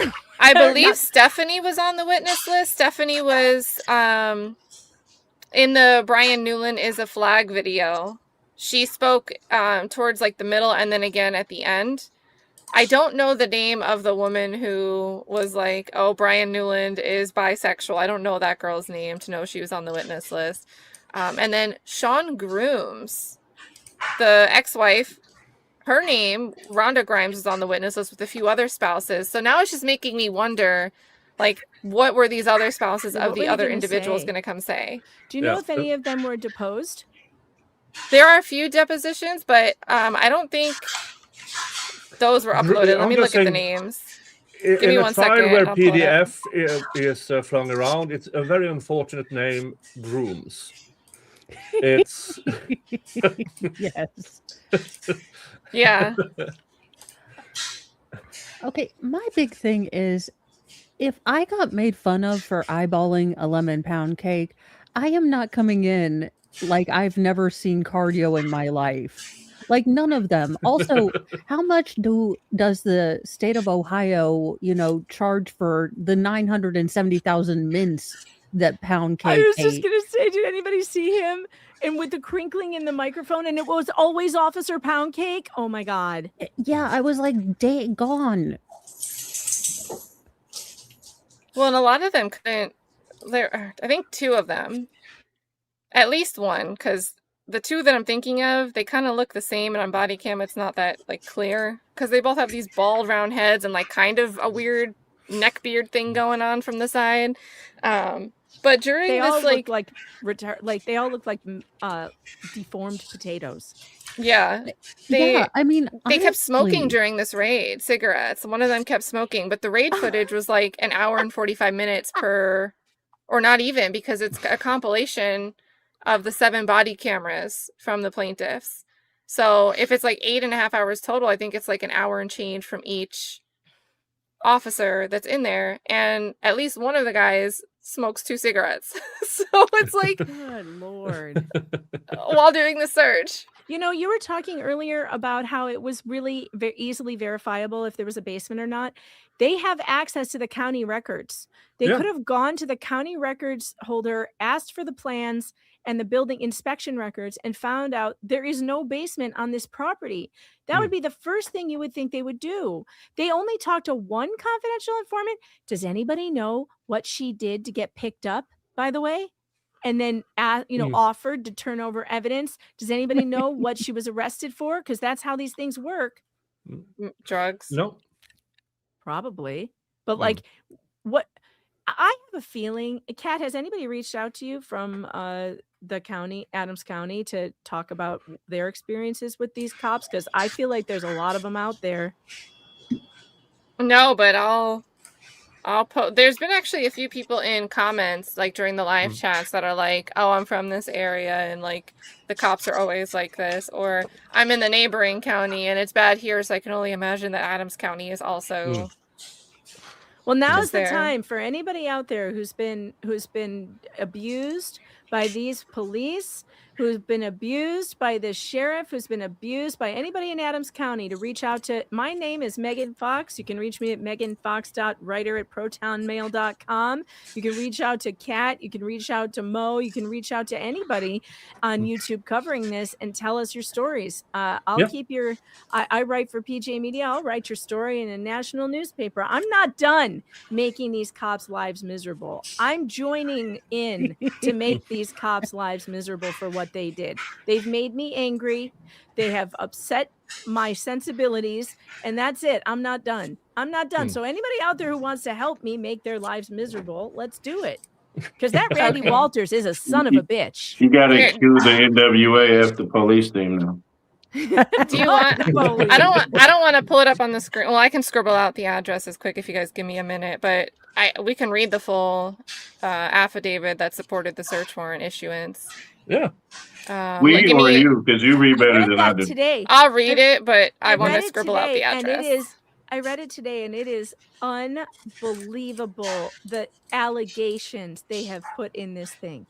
The allegations are outrageous, and it happened right around the same time the Diddy thing was happening. And so people were in a mood to believe that any celebrity was doing some kind of satanic, weird sex cult and trafficking people to Epstein.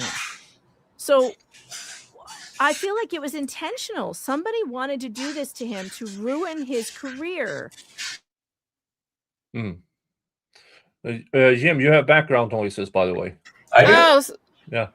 Some of this Affian stuff came from a music video. She weaved details into it. All right, I'm gonna read this. I'm not gonna. It's at the bottom of one of the transcripts that's publicly filed.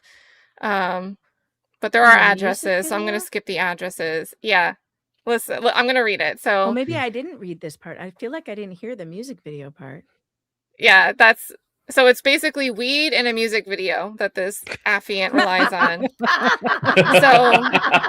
Oh my God, it gets worse and worse. Yeah, so the affiant, and remember, it's Brian Newland that prepares this affidavit. He's the one that makes the representations to the judge and doesn't correct anything. Is it in Comic Sans? No, unfortunately. I know that guy. Brian Newland is a flag. That's what I heard. Yeah, that's the one. That's the one. Baby making Newland. Okay, no, you guys, legitimately, the man is cross-eyed. So not only was the military okay with this, but 2 police forces have been okay with giving this man. His eye kept going. We're not and even I'm like, sure did he no can one shoot notice? straight. They gave him a gun. That might be perfect for an officer, though. You watch the suspect and you watch the crime. Like this. Well, to be fair, I mean, can you imagine Ben Crump will have to show up if they have the aim of stormtroopers? Give me 2 guns. Just do. Ben Crump is out of a job.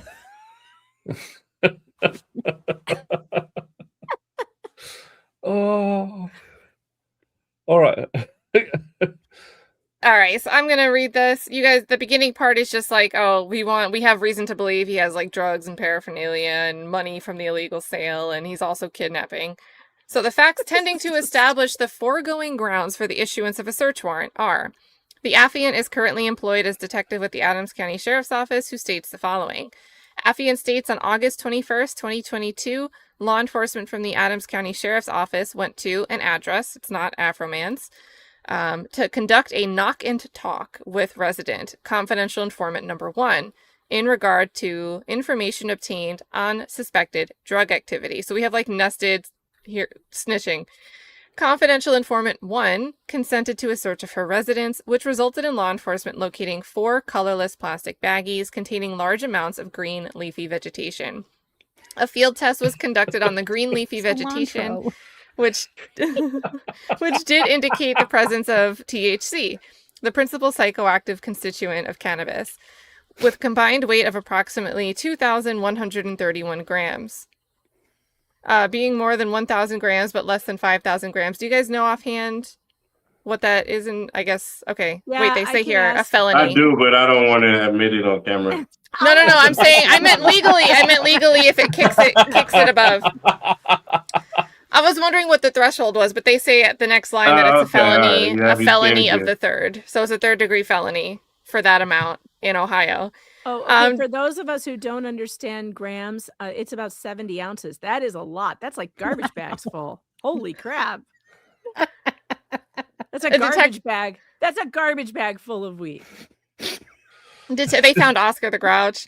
Detectives additionally located a small colorless plastic cylinder with the label stating Afroman and high-grade cannabis that also contained similar green leafy substance. A field test was conducted on the green leafy substance, which did indicate the presence of THC. Confidential informant number 1 further stated that he or she was, quote, holding the marijuana for Afroman, or Joseph Foreman. Affian further states on August 21st, 2022, during conversation, confidential informant 1 stated that she has known Joseph Foreman, aka Afroman, aka Fro, for approximately 10 years, where she originally started working as Joseph Foreman's personal assistant. Confidential informant 1 continued to state she routinely traveled the United States with Afroman to concerts and marijuana dispensaries where they would obtain large amounts of marijuana to be transported back to Adams County, Ohio.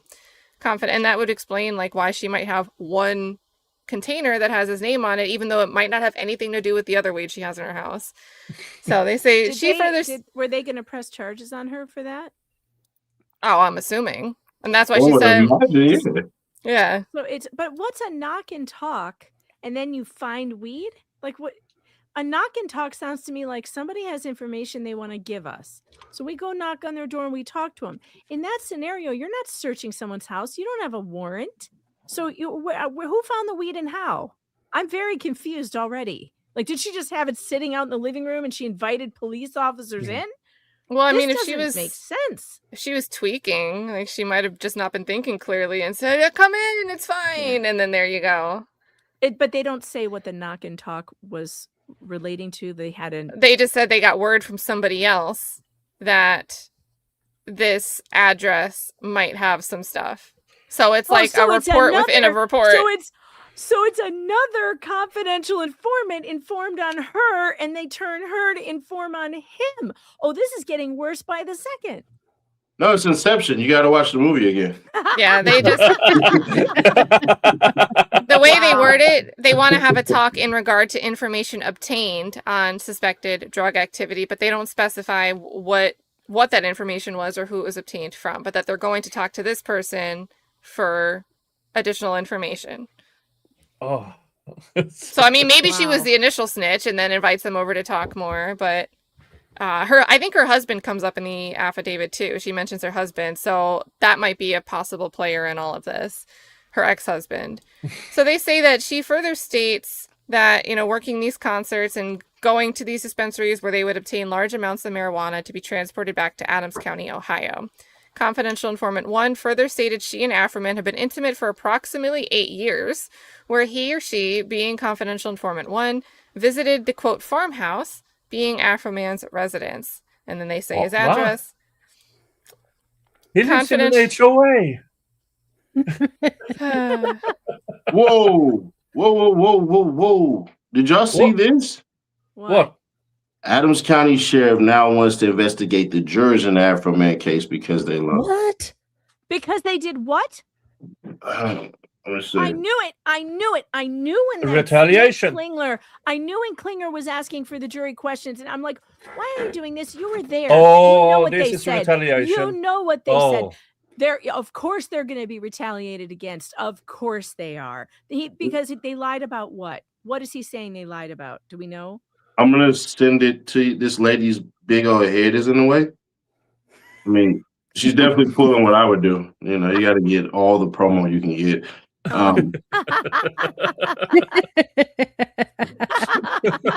Don't hate on the grift. You cannot hate on the grift.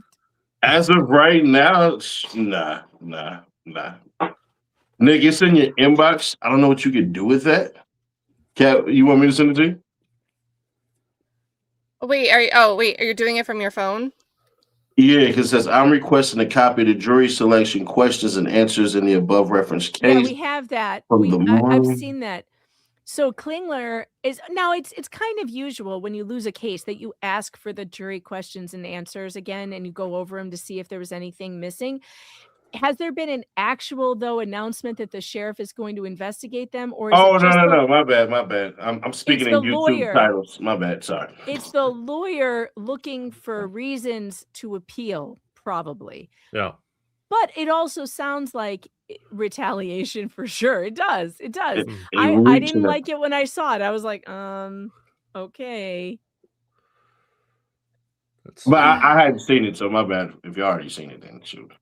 All right, food's here. I gotta go. It's been really fun. I'm sorry I can't stay long, Nick, but I didn't want to say no to you again. I miss hanging out with you, and we got to do it again at some point. I hope your dinner's awesome. Yeah. It's Chinese. I'm excited. This is so funny. The Adams County Sheriff's Office have received a lot of social media comments, DMs, and phone calls about the Afroman defamation trial. It's clear this is important to a lot of people. There's just one small issue. That's Ohio. We're in Colorado. Now, Nick, if you don't play the video because I got copyrighted on the stupid music that they use. Oh, yeah. Oh, do you like my avatar, by the way?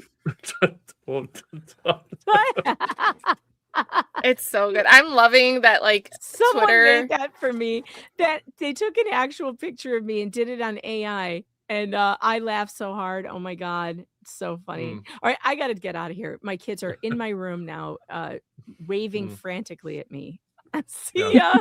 Yeah. Twitter is like a wall of profile pictures of people with the like American suits on their own. Yes. Yeah.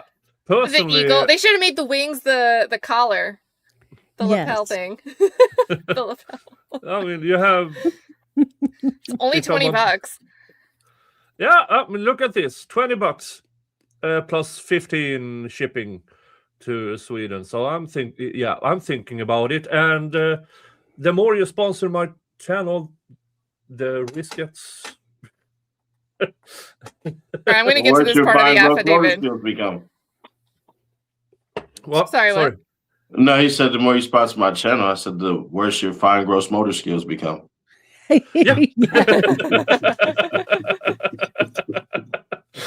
Oh, yeah. Oh, again, folks, we just had one, but individual supers, gifted memberships, PayPal, buy me a coffee of $50. You say my poison.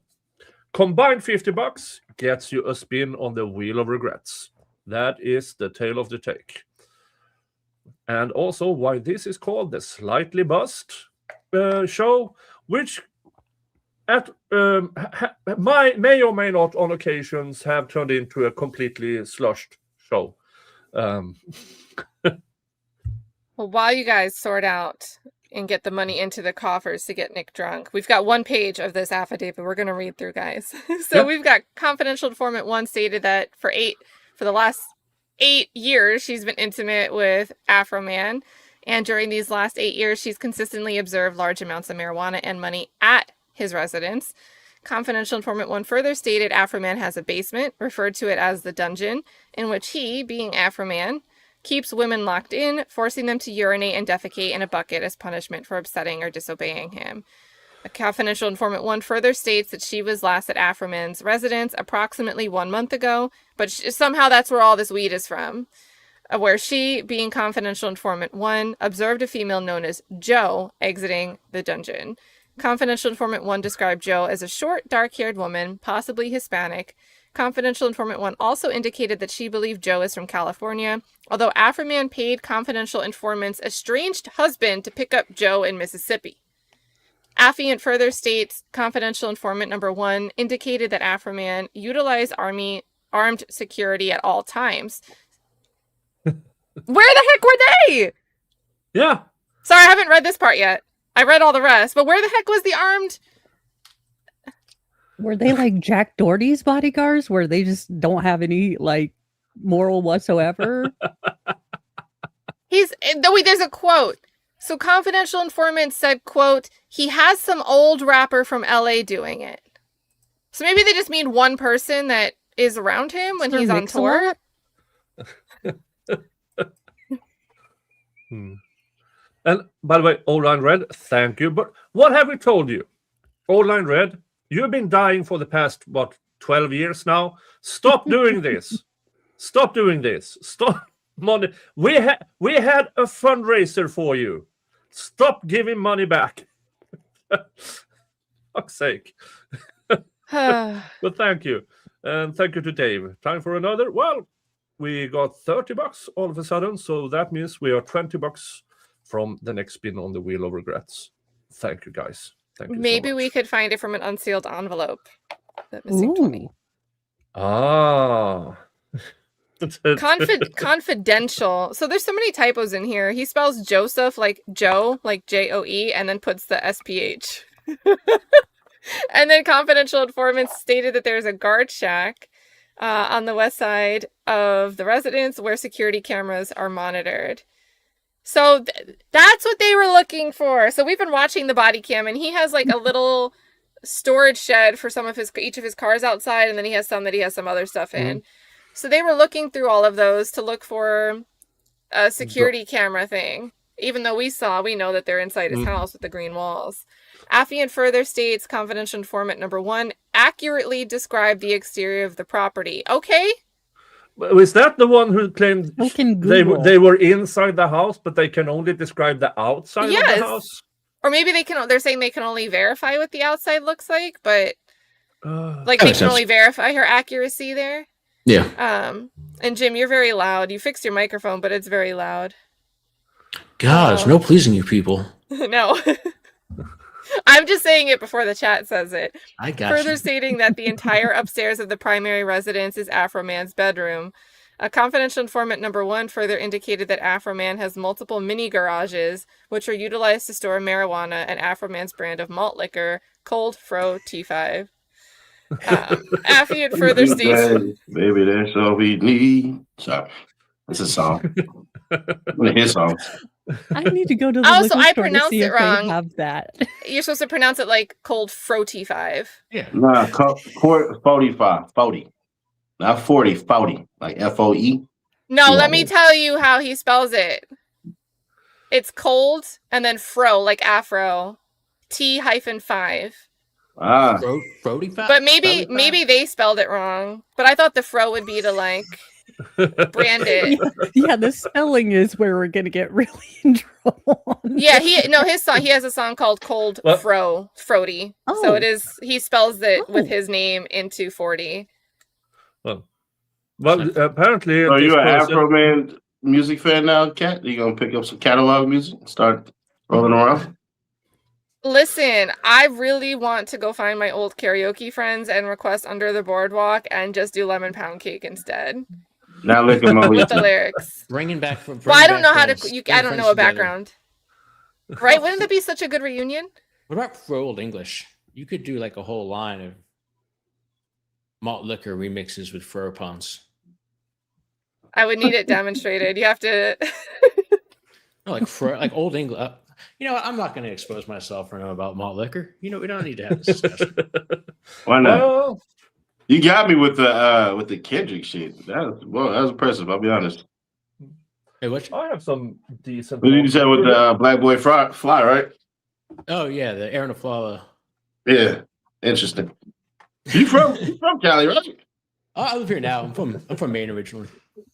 Oh shit! Yeah, how the hell? Don't tell Jim I didn't know the capital of Maine. That's gonna be, what is that, Augusta or Salem? It's Augusta. Augusta. I've been to Maine a bunch of times, so yeah. I said Portland. Yeah, that's fair. That's I thought Maine was this town. Maine is nice though. I like Maine. It's nice. Beautiful. Crisp, clean air. We do not have nice, clean air. You walk outside in Florida and you smell like Florida. It's like humid, sticky air. It's horrible. Yeah. I was planning on going to East Coast, USA this fall and go all the East Coast up to Maine.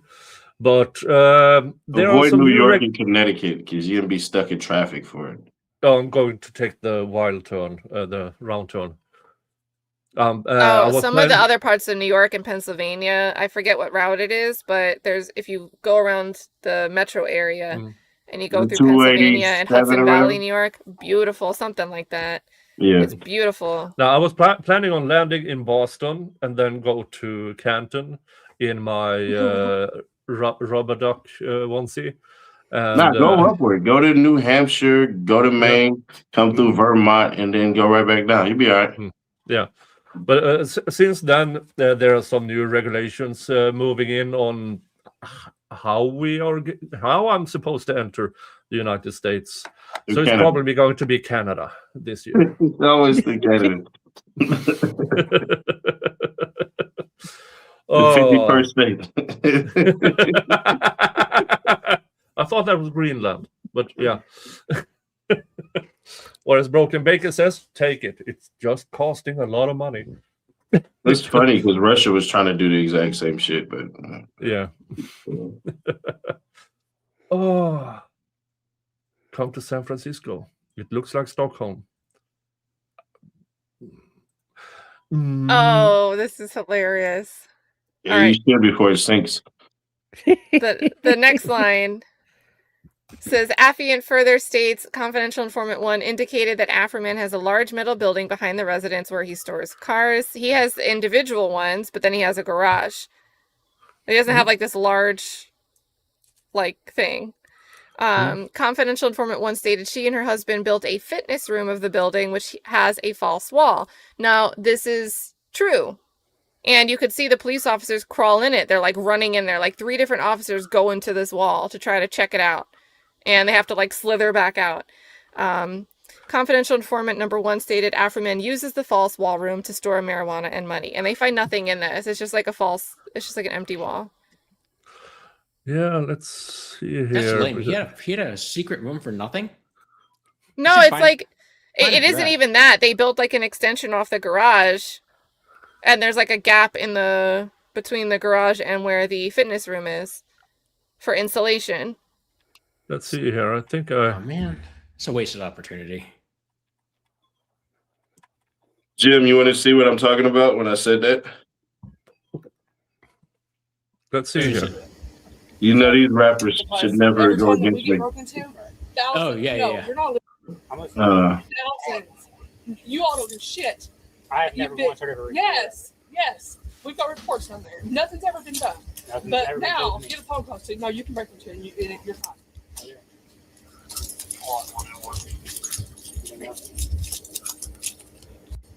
Let's see. I wonder if this lady and her estranged husband ever tried to break into Afroman's house. That's some nice cars.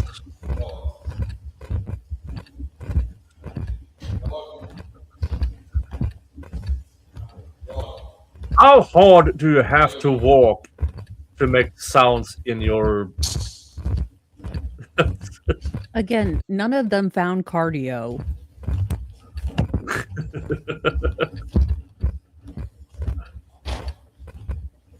There's fitness room, and it turned it into... What? That's outside. Well they all spotted. walked past it, but it was like obviously in the viewpoint.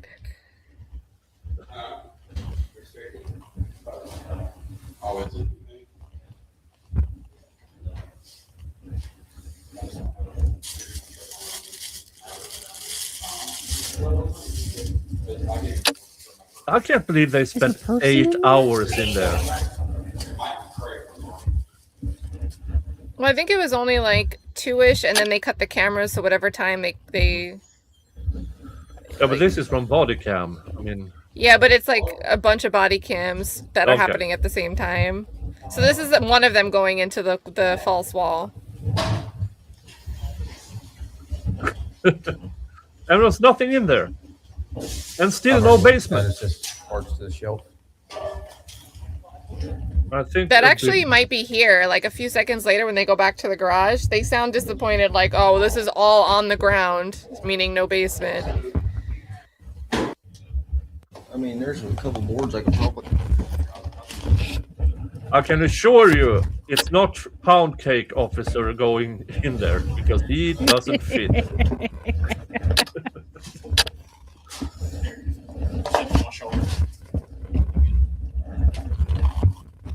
I should swear to when they built that, they just cut some of the boards wrong. They didn't measure it correctly, so it just became something hollow. There's nothing up here.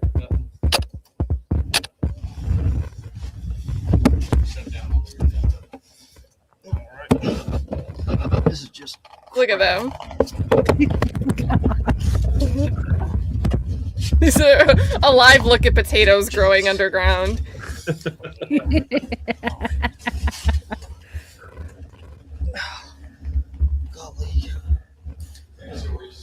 I mean, all Afroman called them was thieves. I say they defy the odds of sibling marriage. I mean, over here in Scandinavia, the inbreeding got positive results. Adams County, not so much. I'm surprised they can use the opposable thumbs that they were given. Okay.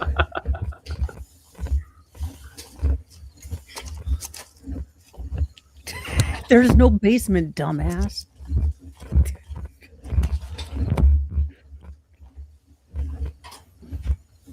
Damn, he has a lot of cars.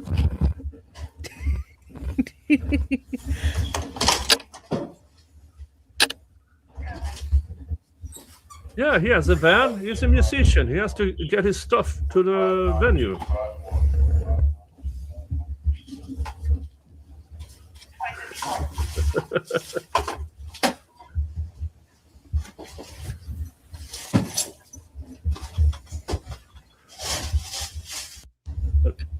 I believe here they are just checking. Oh, nothing in the trunk. Lowriders. Yeah. Hey, Chicken Boo. Shout out to Mo. I made pizza tonight. Thank you.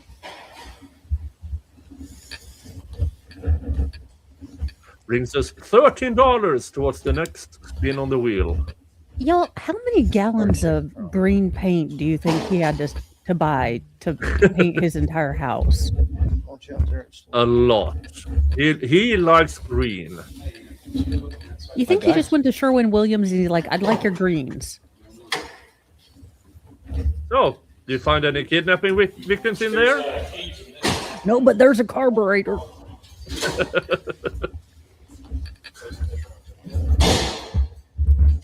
Is that a Chrysler New Yorker? Because I had one of those.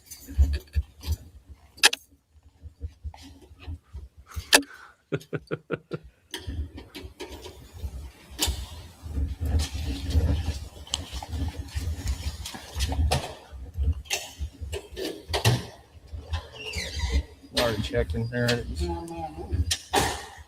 Oh. It's hydrated, leaking. Yeah. Did you see a people?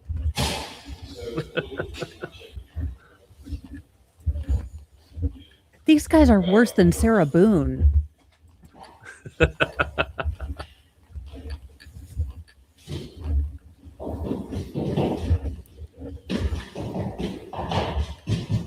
Fake Bentley.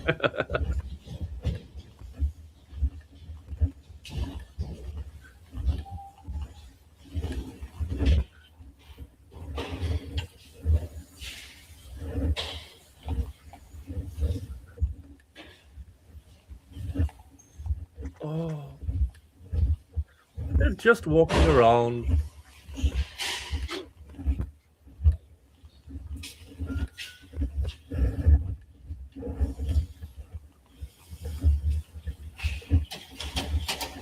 Oh, this is the part I think where they find the little pipe. And they're so excited.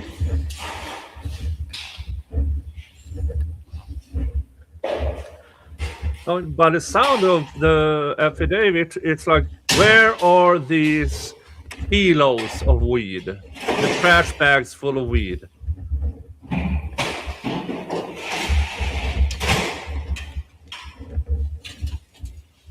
No kidnapping victim in there either. I did not.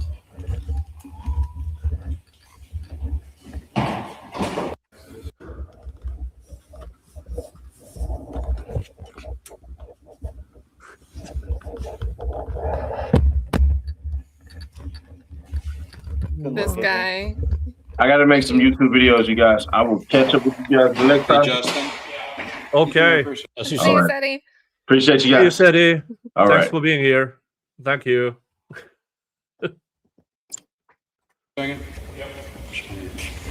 Camera on this. All of this. And they're so excited. Can't get it open.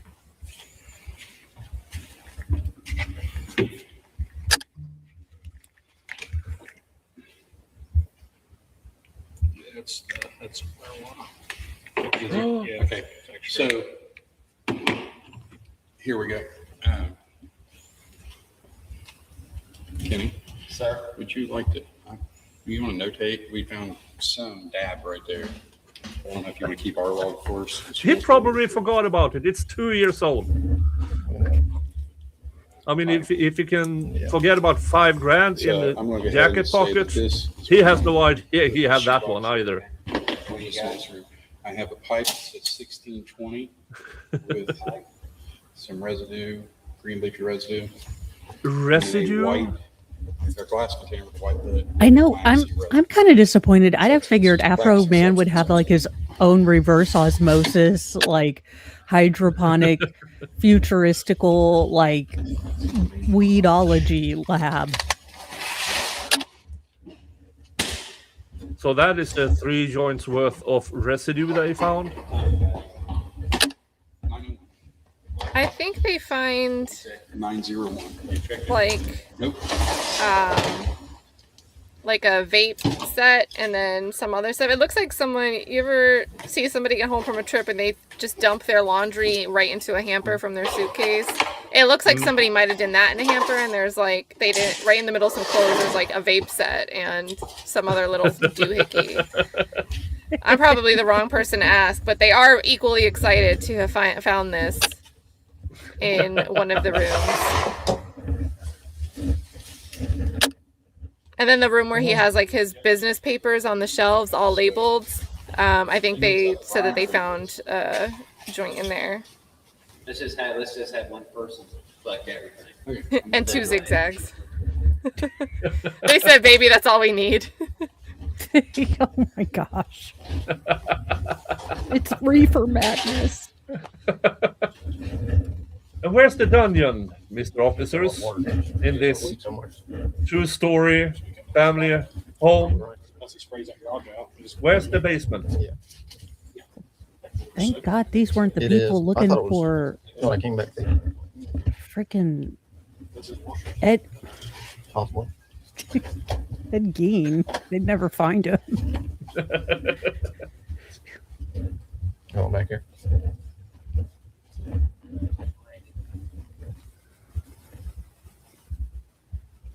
I love that he's like, this is my tactical flashlight. It's angled around corners.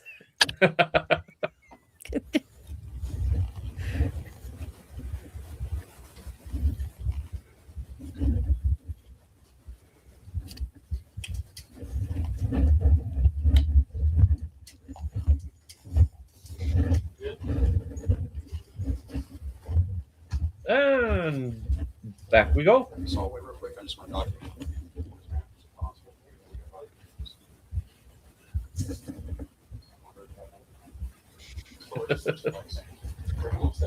One of the local bars does karaoke pretty regularly. Okay.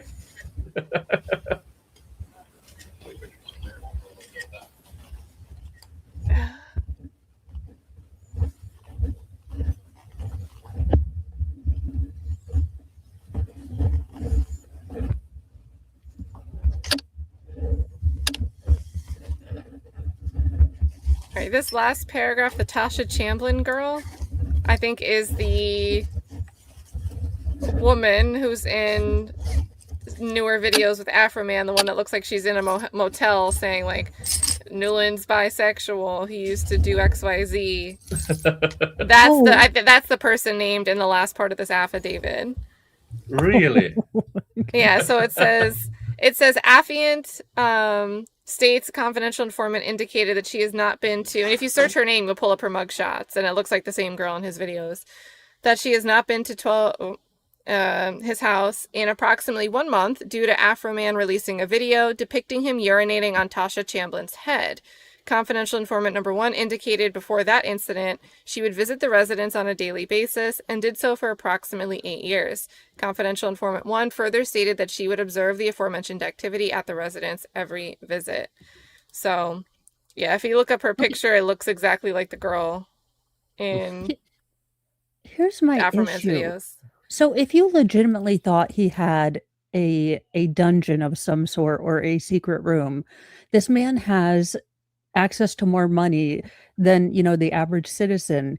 He would have, ways to hide a room to possibly, distort things that would make a, hidden room or a safety room not so obvious from the outside or on records. So you would need to dig deeply into this. If you thought this was a P. Diddy situation, if you legitimately thought that you were there trying to get a human trafficker, you would have actually investigated. So you knew this wasn't serious because you weren't serious about it. Or like, wouldn't you just try to set up ways to surveil on the outside first to see if people were Yeah. coming and going that weren't like the wife, the kids who were expected to be there? Yeah. But yeah.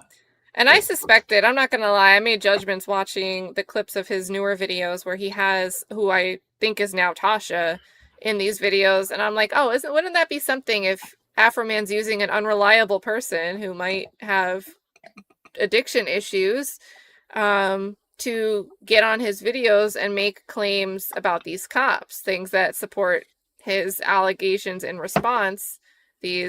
Someone has problems abusing their position of power. Somebody is women that are arrested. He's asking them to blow them in interrogation rooms.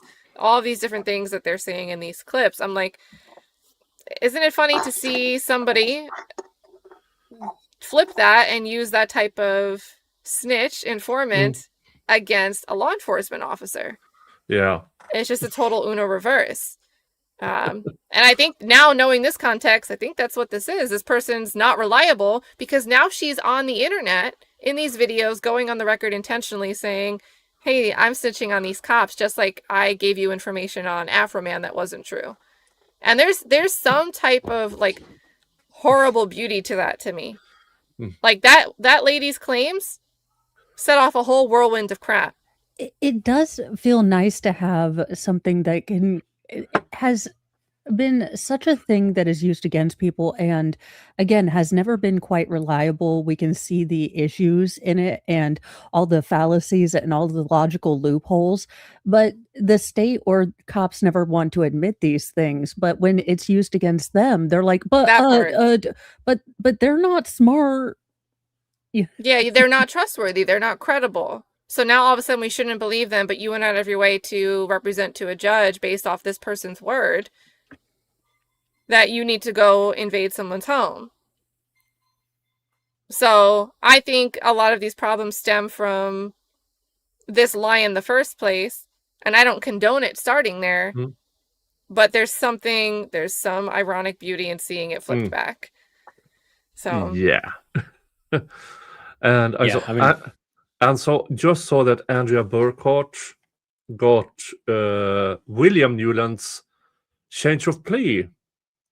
Oh, hilarious. What? Yeah. Let's see here. Was he offered something? He was offered something and nobody knew about it? Let's see here. Hold on. Boom, boom, boom. Boom, boom, boom. Let's see here. Adams County. William D. Yeah. Plaintiff defendant.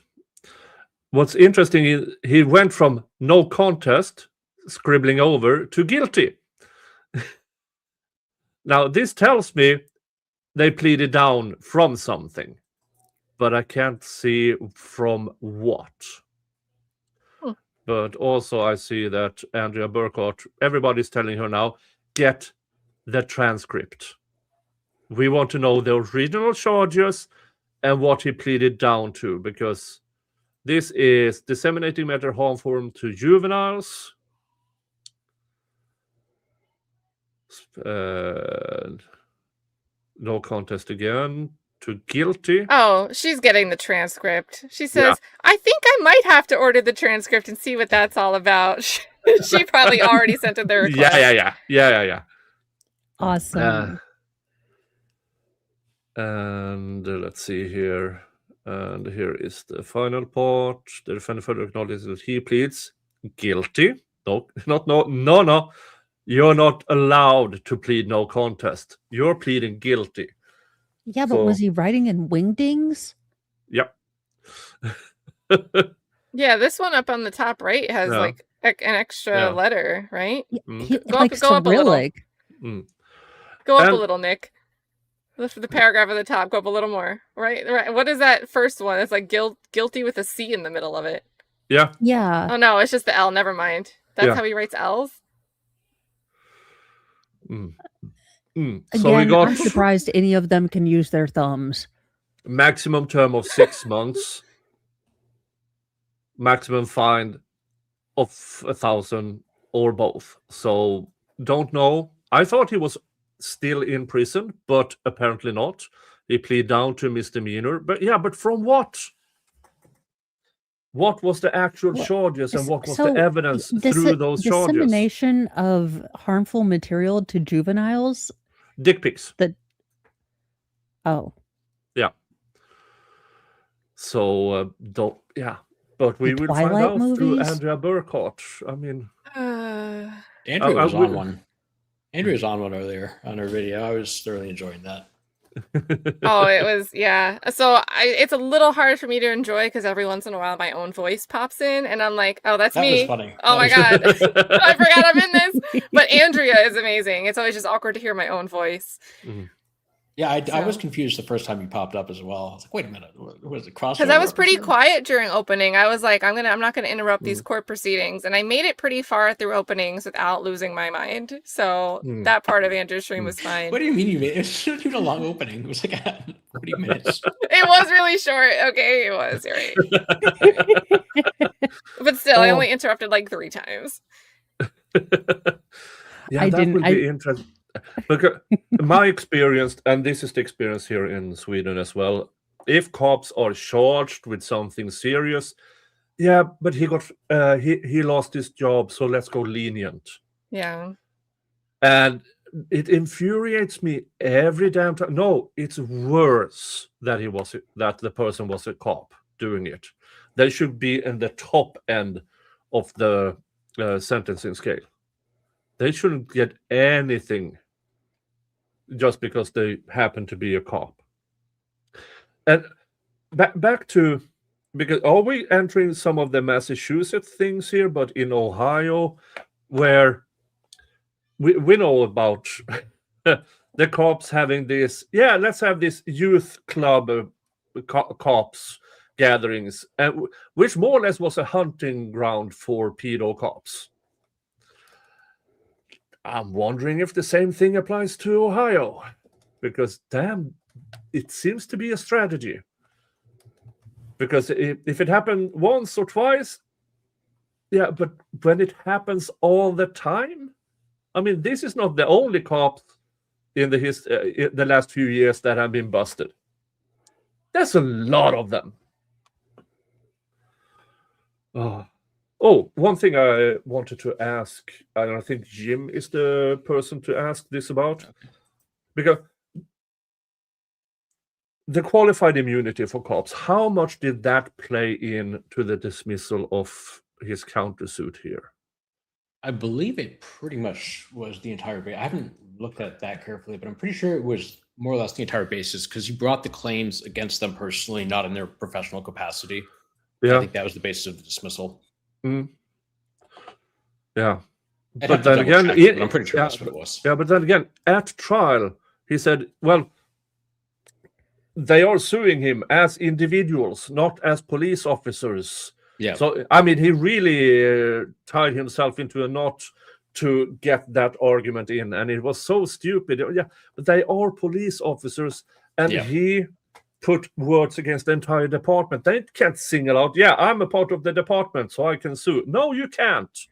Yeah, it's definitely an unfair asymmetry. And I mean, it didn't work out for them, so maybe it was fair. But yeah, it's definitely, I saw somebody on Twitter tweet that, like, if you claim protection under qualified immunity, you shouldn't get to sue on the same facts. No. Makes perfect sense. Yeah, perfect sense. Yeah. And that goes to, well, the search was performed correctly. Yeah, because it's basically impossible to get that as a wrongful search, no matter how many doors they kick in. Yeah, I for mean, sure. yeah, I mean, there are examples of people being killed, and it's still a good search. So, yeah, the bar is especially set. when the warrant's written away. We were searching. I mean, in a case like where weed's involved, like look for any evidence relating to marijuana. You can search anywhere you want, basically, because marijuana can be quite small and hidden anywhere. So you can really go and look. With kidnapping, like, yeah, you have a little bit, yeah, you know, harder time justifying certain, like looking under the hood of a car, maybe. But with weed, I mean, you can look anywhere. Let's see here. We are still $13 away from the next spin on the wheel of regrets, by the way. I will say that like, magistrate judges need to cut down on the nonsense. Yeah, like yeah. There's one in the YNW Melly case where the Court of Appeals just asked the prosecutor, like, why did the magistrate sign your warrant? Like, what were they thinking? And we've seen some in Georgia as well. I mean, I talk about Georgia a lot, but we've seen a few there where even they're not even like, they're mixing up the name of the person that's supposed. It was actually an arrest warrant that I'm thinking of, but they were like mixing up the name of the person that's to be arrested, like halfway through, and then they're like different. They're arrest warrants for 3 different crimes. They're all silly, but and then the Coach Moore versions of the facts in each of the 3. It's crazy. Yeah, in the Coach Moore case up in Michigan, in front of Judge Simpson, where the charging officer went to the magistrate judge and did everything but lie. I mean, made references to text messages. Look at how many text messages he sent before this, and look at the text of what was sent after, which was not good. But the inference was he had done this a very long time against this woman. And then at the hearing in front of Judge Simpson, they were colleagues, and he was having an affair with her. Those texts, those 50 texts before, the month before this happened, were work-related. But she actively, the charging officer, never told the judge. No, she didn't even tell the magistrate judge they were colleagues. Yeah. And Judge Simpson took offense. And I was so looking forward to that cop being on the stand in front of Judge Simpson. But the prosecution offered 2 misdemeanor counts to plead out, more or less for, 6 months of probation or something. Because, they did not want this public. Because Judge Simpson live streams it. He's very theatrical. I don't mean this in a bad way, but he's very theatrical. It would backfire for sure. Yeah, I love the way the feds do it. They always you're supposed to disclose everything that cuts against probable, not everything, but essentially everything material that cuts against probable cause. They'll work into a footnote, like a footnote stretched across like 4 paragraphs, and like in there somewhere they technically disclose everything. Yeah, technically, I've seen a bunch of those where the footnote is longer than the paragraph. I mean, it's so stupid. Yeah, they did that in the Lil Durk case for sure. The warrant, it's like they had enough for a warrant. It wasn't like it was like there is evidence against him. Yeah, but it was like a monstrous footnote. It's already a low bar. You don't have to invent. I mean, you really don't. And mispronounced name. Sure. 13, you say? What a coincidence. Yeah. So, my go-to, the one I was referencing earlier was remember Miles Farley from YSL? They had a completely trumped up traffic stop. It's ridiculous. But they cut and pasted the warrant halfway through, and so it switches from Miles Farley to Mr. Johnson. So we were making jokes about Mr. Johnson. I still do make jokes about Mr. Johnson. I don't know if I could stop if I went up against someone who had done this. I don't know if I could stop myself from saying, "Is the defendant's name Mr. Johnson?" Oh no, it isn't. Are you sure? It's also in the realm of human behavior. You want to tell people that you were the bully most of your life. start crying when one person says a mean word about you. Yeah. You obviously didn't have to go through middle school, or your parents homeschooled you.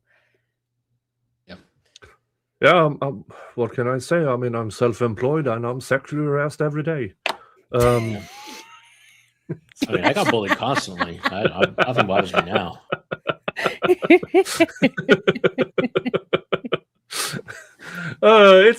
We got to a spin on the wheel of regret.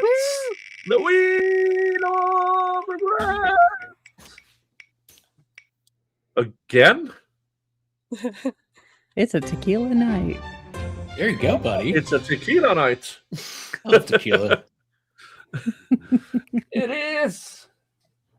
Going back to my bartending days. Gonzalez 1939 tequila. I'm very happy that we still haven't hit the Canadian whiskey. I'm very, very happy about that, and I shouldn't have said that. They're drinks now. Yeah. We're gonna need judges need to start holding. I mean, really, that's the issue is that judges are letting.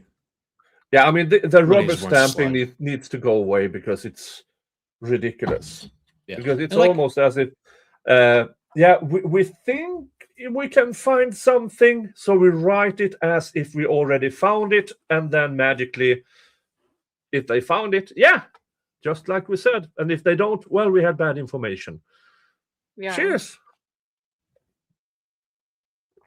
Oh. Yeah, these. I got a juicer recently and feel like I need to do little juice shots on these shows. Next Friday, I'll bring one. Yeah. Oh, next week. You all know that the Kelsey Fitzsimmons trial starts Monday. Yeah, I'm going to be chat side for that. A lot of people keep asking me. And I think it's a very interesting thing to follow. It's a bench trial, so I'm interested in that. But there's just so many people covering that it's one of those things where I think the best information is not going to come from me. So why am I going to double down on it? I'm going to hear what you guys are saying.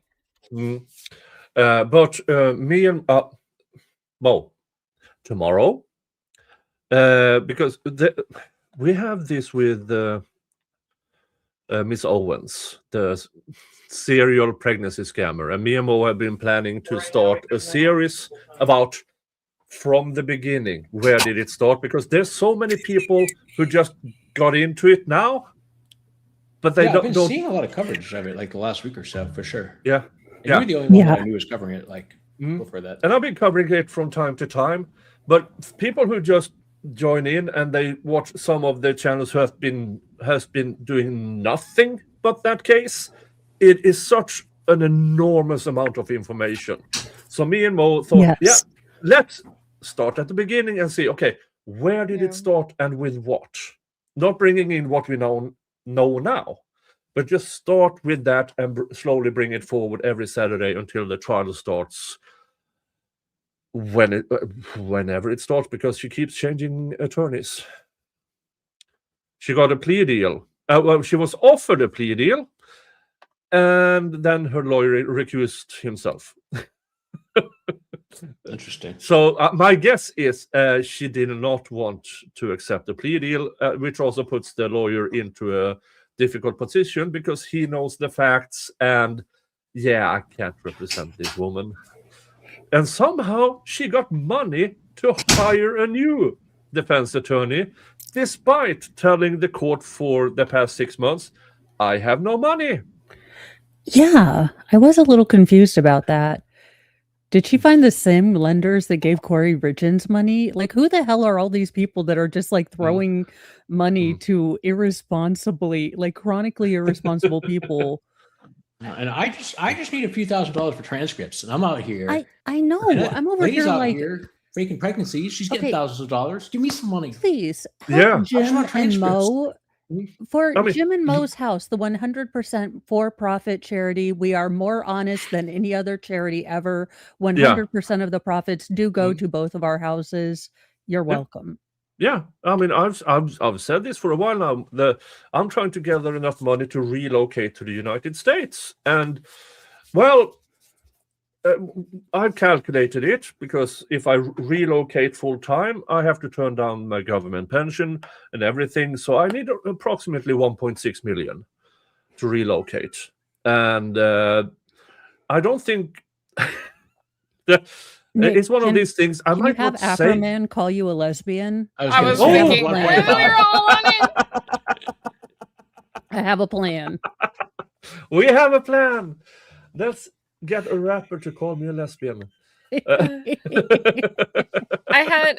So Nick, when you messaged me like, hey, someone said check your Instagram messages, I went to check the X request. I have like so much in there. Yeah. And there's this like sex bot named Chloe. And one of the messages, what was previewing was like, wow, I've never been ignored by a man before. And I was going to come on here. I was gonna be like, Nick, should I sue this person? Should I sue this bot account? In Adams County. Yes, in Adams County. Ohio.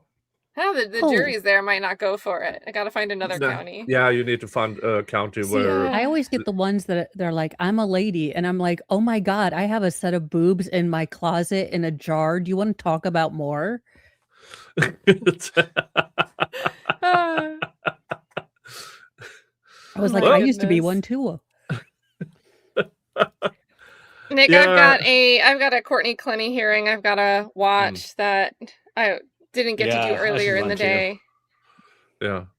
I have some actual work I got to do. Oh, I was going to say, wait, you're going to watch the Courtney Clenny. I mean, you guys are welcome to come over there and watch. I'm going to be reading Emotion, then watching the hearing, and then I've got to get it done before 10 because I've got to. I got 2.5 hours. So I'll probably be listening, but I got to do some writing. Okay. But Nick, if you with the Courtney Clenny trial coming up, because that's going to be right around the corner. Yeah. Kelsey Fitzsimmons, Courtney Clenny's trial is supposed to start on the 27th. I mean, it's two trials that 3 months ago were not going to happen at the same time, and I really want to cover because I went to the apartment complex in Miami with Steve Juan Osley. Parisio. Yeah, Juan Parisio. So me and Steve went there. Hold on. Let's see if I can show it. No. Yeah, because that'll be the case. I actually have some like research knowledge on Kelsey Fitzsimmons. I'm absorbing what I'm seeing, but I'm not the one like doing the docket dive. So I would just be a reactionist for that one, a commentator, a backseat juror, if you will. Oh yeah, I'm gonna check on McBurney. He has a trial started today, right? Yeah. They've been talking a lot. I don't know which one it is, if it is the gang trial that started or if it's something else that started. That's different than the Terry case that took a plea? I think Terry was like one of the defendants. I thought there were others too. Oh, okay. That makes sense. I think. I don't know. I've had to leave his streams for the Afroman trial. I like go in there for like the first 30 minutes, which you really just have him saying hey to everybody by that point, and then I gotta leave. So I don't know what's going on in his courtroom. But it's nice to have him. He's like, he's my Mr. Rogers. He's like the good morning to my day. So let's see where. And anyone out of the loop, McBurney is a judge in Georgia who streams his court proceedings, so can watch him daily. He's low key spicy. He has fun titles. He does have fun titles. Absolutely. Guess where I am? It looks so nice there. Paraíso. If you don't know what that is the apartment complexes where Courtney Clenny allegedly murdered her boyfriend. So it's probably somewhere up there or something of the sort. And for you who don't know, the Courtney Clenny case, it's the OnlyFans girl who accidentally threw a knife at her boyfriend in self-defense, of course. And on top of that, you have a prosecution that made, a few mistakes along the way.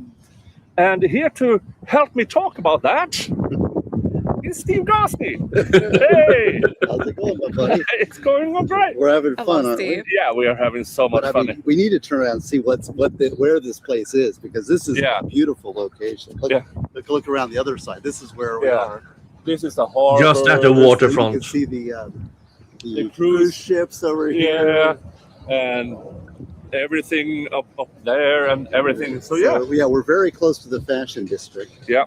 In Miami. So and Nick and I are having a great time, and he wanted to get some good content for his viewers about. I said, well, how about the Courtney Clinny location? Yeah. So here it is. This is the condo where it all took place. Somewhere up there. And they were only there for 3 months. Now, a few when of this the things happened. that might Can you have imagine gone working your entire stupidly life and wrong then ratchet in this Courtney case Clinny is a comes in? prosecution who thought, you know what, the parents. Let's charge the parents. It was an extraordinarily bad idea. Can you? Well, you know, I can't quite comment on the Miami State Attorney's Office. Let's just say that. Yeah. However, I will. Oh yeah, for those who don't know, Steve Gosney is suing the Miami Herald for defamation because he lost his job because of those fuckers. Yeah. Actually, direct, like, economic loss of jobs, not just. Yeah, actually, he had a good, high-paying job as he was going to teach about ethics and everything surrounding that, because the Miami-Dade prosecution's office, they can't throw a good prosecution even if they got paid for it, which they do. It's ridiculous how bad they are at prosecuting people. And so Steve was hired to improve this because he is still one of less than a dozen in Florida death penalty certified appellate attorneys. But thanks to the Miami Herald spreading rumors and shit due to people from inside the Miami-Dade prosecutor's office, he had to go into civil and more or less start over. So that this has cost him hundreds of thousands of dollars to start over. Yeah. So, yeah. I have his lawsuit somewhere. I'm waiting for it to get a few steps into the case. And so, yeah, I visited him now in September. We had a great time. I had the most expensive seafood platter I ever had in a seafront restaurant there. For, I think it was, we shared, 4 of us shared like 4 lobster tails, a bunch of shrimps, and a bunch of other things. It cost like $700. And went, really? I can go down to the damn shoreline here and get it for $15. Yeah. All right. I gotta jump off. Yeah. I'm probably gonna have some lobster soon. I'm gonna go back to Maine, get some for $10. Yeah. And I gotta jump too. I gotta get the stream going. Yeah. But the chat is asking about Mo's jar of boobs, so Oh yeah. well, Mo, explain. Right, you have yours. I get a lot of bots that are females, and they're like, "Hey, do you want to talk?" And I was like, I have my own set of boobs at home. I don't need yours. They are in fact in a jar in my closet. Would you like to talk further about this? So it's a repellent. Yeah. Okay. Thank you. That is good to hear. It's very, very good to hear that it's a repellent. Oh. Let's see Like what else. if I had a jar of boobs, y'all know I would be showing it. Like, look at them float. It's like a lava lamp. I'd be like shaking it up. I'd make a snow globe out of it. It'd be like me and my co-host boob jar. I put Google eyes on it. Oh. Yeah. Steve, you need to see his books. SteveGosney.com. I think his page is. He had lots of books. I have this book. Ooh, Death I Penalty Designs. Yeah. And I need to read smart people books more often. And Maximum Due Process. Ooh. Now, but he still writes so the layman can understand, oh, this is what you're talking about. So I do like, and it shows how incredibly intelligent, because yeah. that's the true sign of intelligence, when you can take an incredibly complex, kind of thought or idea and break it down in a way that's not condescending, but not, you know, confusing to the normal person. Oh, maybe you and Meg can have an unboxing Ooh, a stream. boob off. A boob off. No, that's what they do in Canton. Only that's what they call the elections. Oh. Now I can't go to Ohio. I can't go to Canton. I love that I'm an inside cat, because, I'm like, oh, the places I won't go. I would so go to Canton. I mean, if that civil suit gets to trial, I want to be there. I really want to be there. And I'm going to show up outside court in my rubber ducky sports coat. God bless you, Nick, because I don't think any of them women have an inside voice or. Yeah. Yeah, no, just no. No, besides, I've made fun of Jen McCabe too much with the Jen. Look. Yeah, but I mean, how me and Mo went to Indiana. Oh, well, you are in Indiana. We went to the trail of Monon Trail. Yeah, the Monon Trail, and we walked it, and we went into town, and now that little can barely be called a town. No, because we two cripples could walk through it in less than 10 minutes. Yeah, and you cannot tell me that you had the entire, task force and no one going over the CVS said, "Hey, y'all, you ever look at Rick and think, Yeah. Yeah. And when Mo went home and I didn't tell her, I stayed behind. And not one of these motherfuckers in there, the Vinlanders or anything, not one. I spent hours there, not one approached me. Because they're diaper Nazis, desecrating my ancestors' faith. Yeah, that's the thing. Again, I'm not saying that America has always been right. In fact, I acknowledge it hasn't. But what a great commentary. And then to take any forward motion that we've had, and again, for the love of God, would one of these people that claim to be the pure, whitest person ever not look like they got left behind from evolution somewhere in the Neolithic? Like, it's always the cross-eyed guy that like, I am the pure Aryan race, and I'm like, I'm sure your mom and her brother, your dad said that all the time. That doesn't make it true. Yeah. Oh, all right, folks.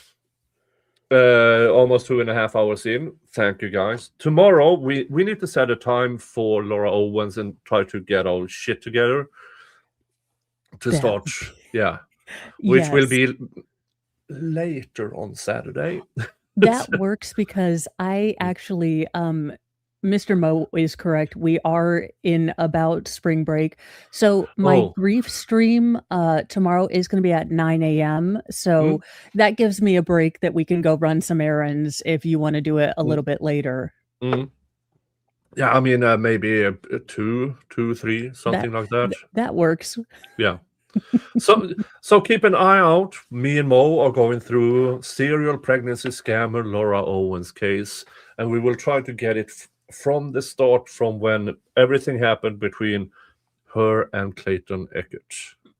Yeah, just to kind of give you a shorthand. I mean, I know Kelsey Fitzsimmons is this week coming up, but then I believe the week after, don't we have Laura starting? Yeah, but she just got a new attorney. Oh yeah, so it's going to be a continuance. Yeah, and I I'm not sure, but they are supposed to have next week, well, this week, well, in a few days, they are going to have this complex case hearing, and I'm quite sure that her new attorney will say, "Yeah, we need to postpone." Yeah, Yeah. and I wouldn't be shocked if they angled to try to get media out. Oh, definitely. She does not want media in there, and everybody in history should tell that court, "Oh hell yeah," because she used media. Yes. Well, yeah, that's She the can't thing. just She tell the can't have media it. to fuck off just because she looks bad. Oh hell no. Yeah, that's the thing. You Mm. can't do that, Yeah. and I'm okay with that. Yeah. Yeah. All right, folks. Again, thank you to Stringer, Dave, Wildcats, David Trailer, Calico, Dave again, mispronounced name, Chicken Poo, mispronounced name again, and Dave again. And also thank you to Ida for buying me 3 cups of coffee over at Buy Me a Coffee. Thank you, guys. We will see you all back here tomorrow. I'm going to send you over to Cat Not Williams to her stream about the Courtney Clenny motions hearing. 3:20. Yeah, it starts. Has it started yet? No, they are waiting for her. So you get to go. Loki. You invasive cat later. You're over to Cat. Thank you again. See you tomorrow. See you. Bye-bye. Bye. Funny case. It's also always fun to meet new people that are trying to get into this case, knowing that Snowstorm on the TV glow, red scarf, crescent bow, Santa Claus with a candy cane, pen, Sailor Mo hits pause again. Hey! Timeline, tangle like tinsel on the floor. Where's the motive? I still want more. Santa flipping through those files so fast. Who checked the bottles? Who asked the past?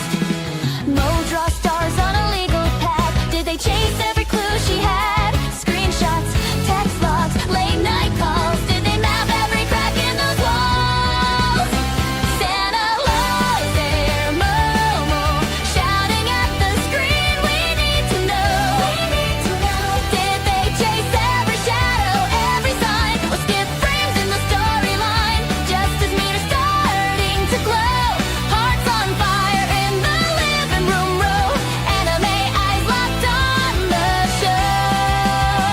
Santa Claus and Sailor Moon. Search the bedroom, check the drain. Mo says sketching out a chain. Phone ping, slips, what's the trail? Who wrote the tale if the facts are frail? Santa slam, Coco leans in close. Where are the notes from the first diagnosis? Did they test what they couldn't see, or just trust what was easy to believe? Santa loves ain't low, shouting at the screen. We need to know. They chase every shadow, every sign, or skip frames in the storyline. Truth or plot, high or low. They're counting every cut, each flow. Anime eyes locked on the show. Santa Claus and Sailor Moon.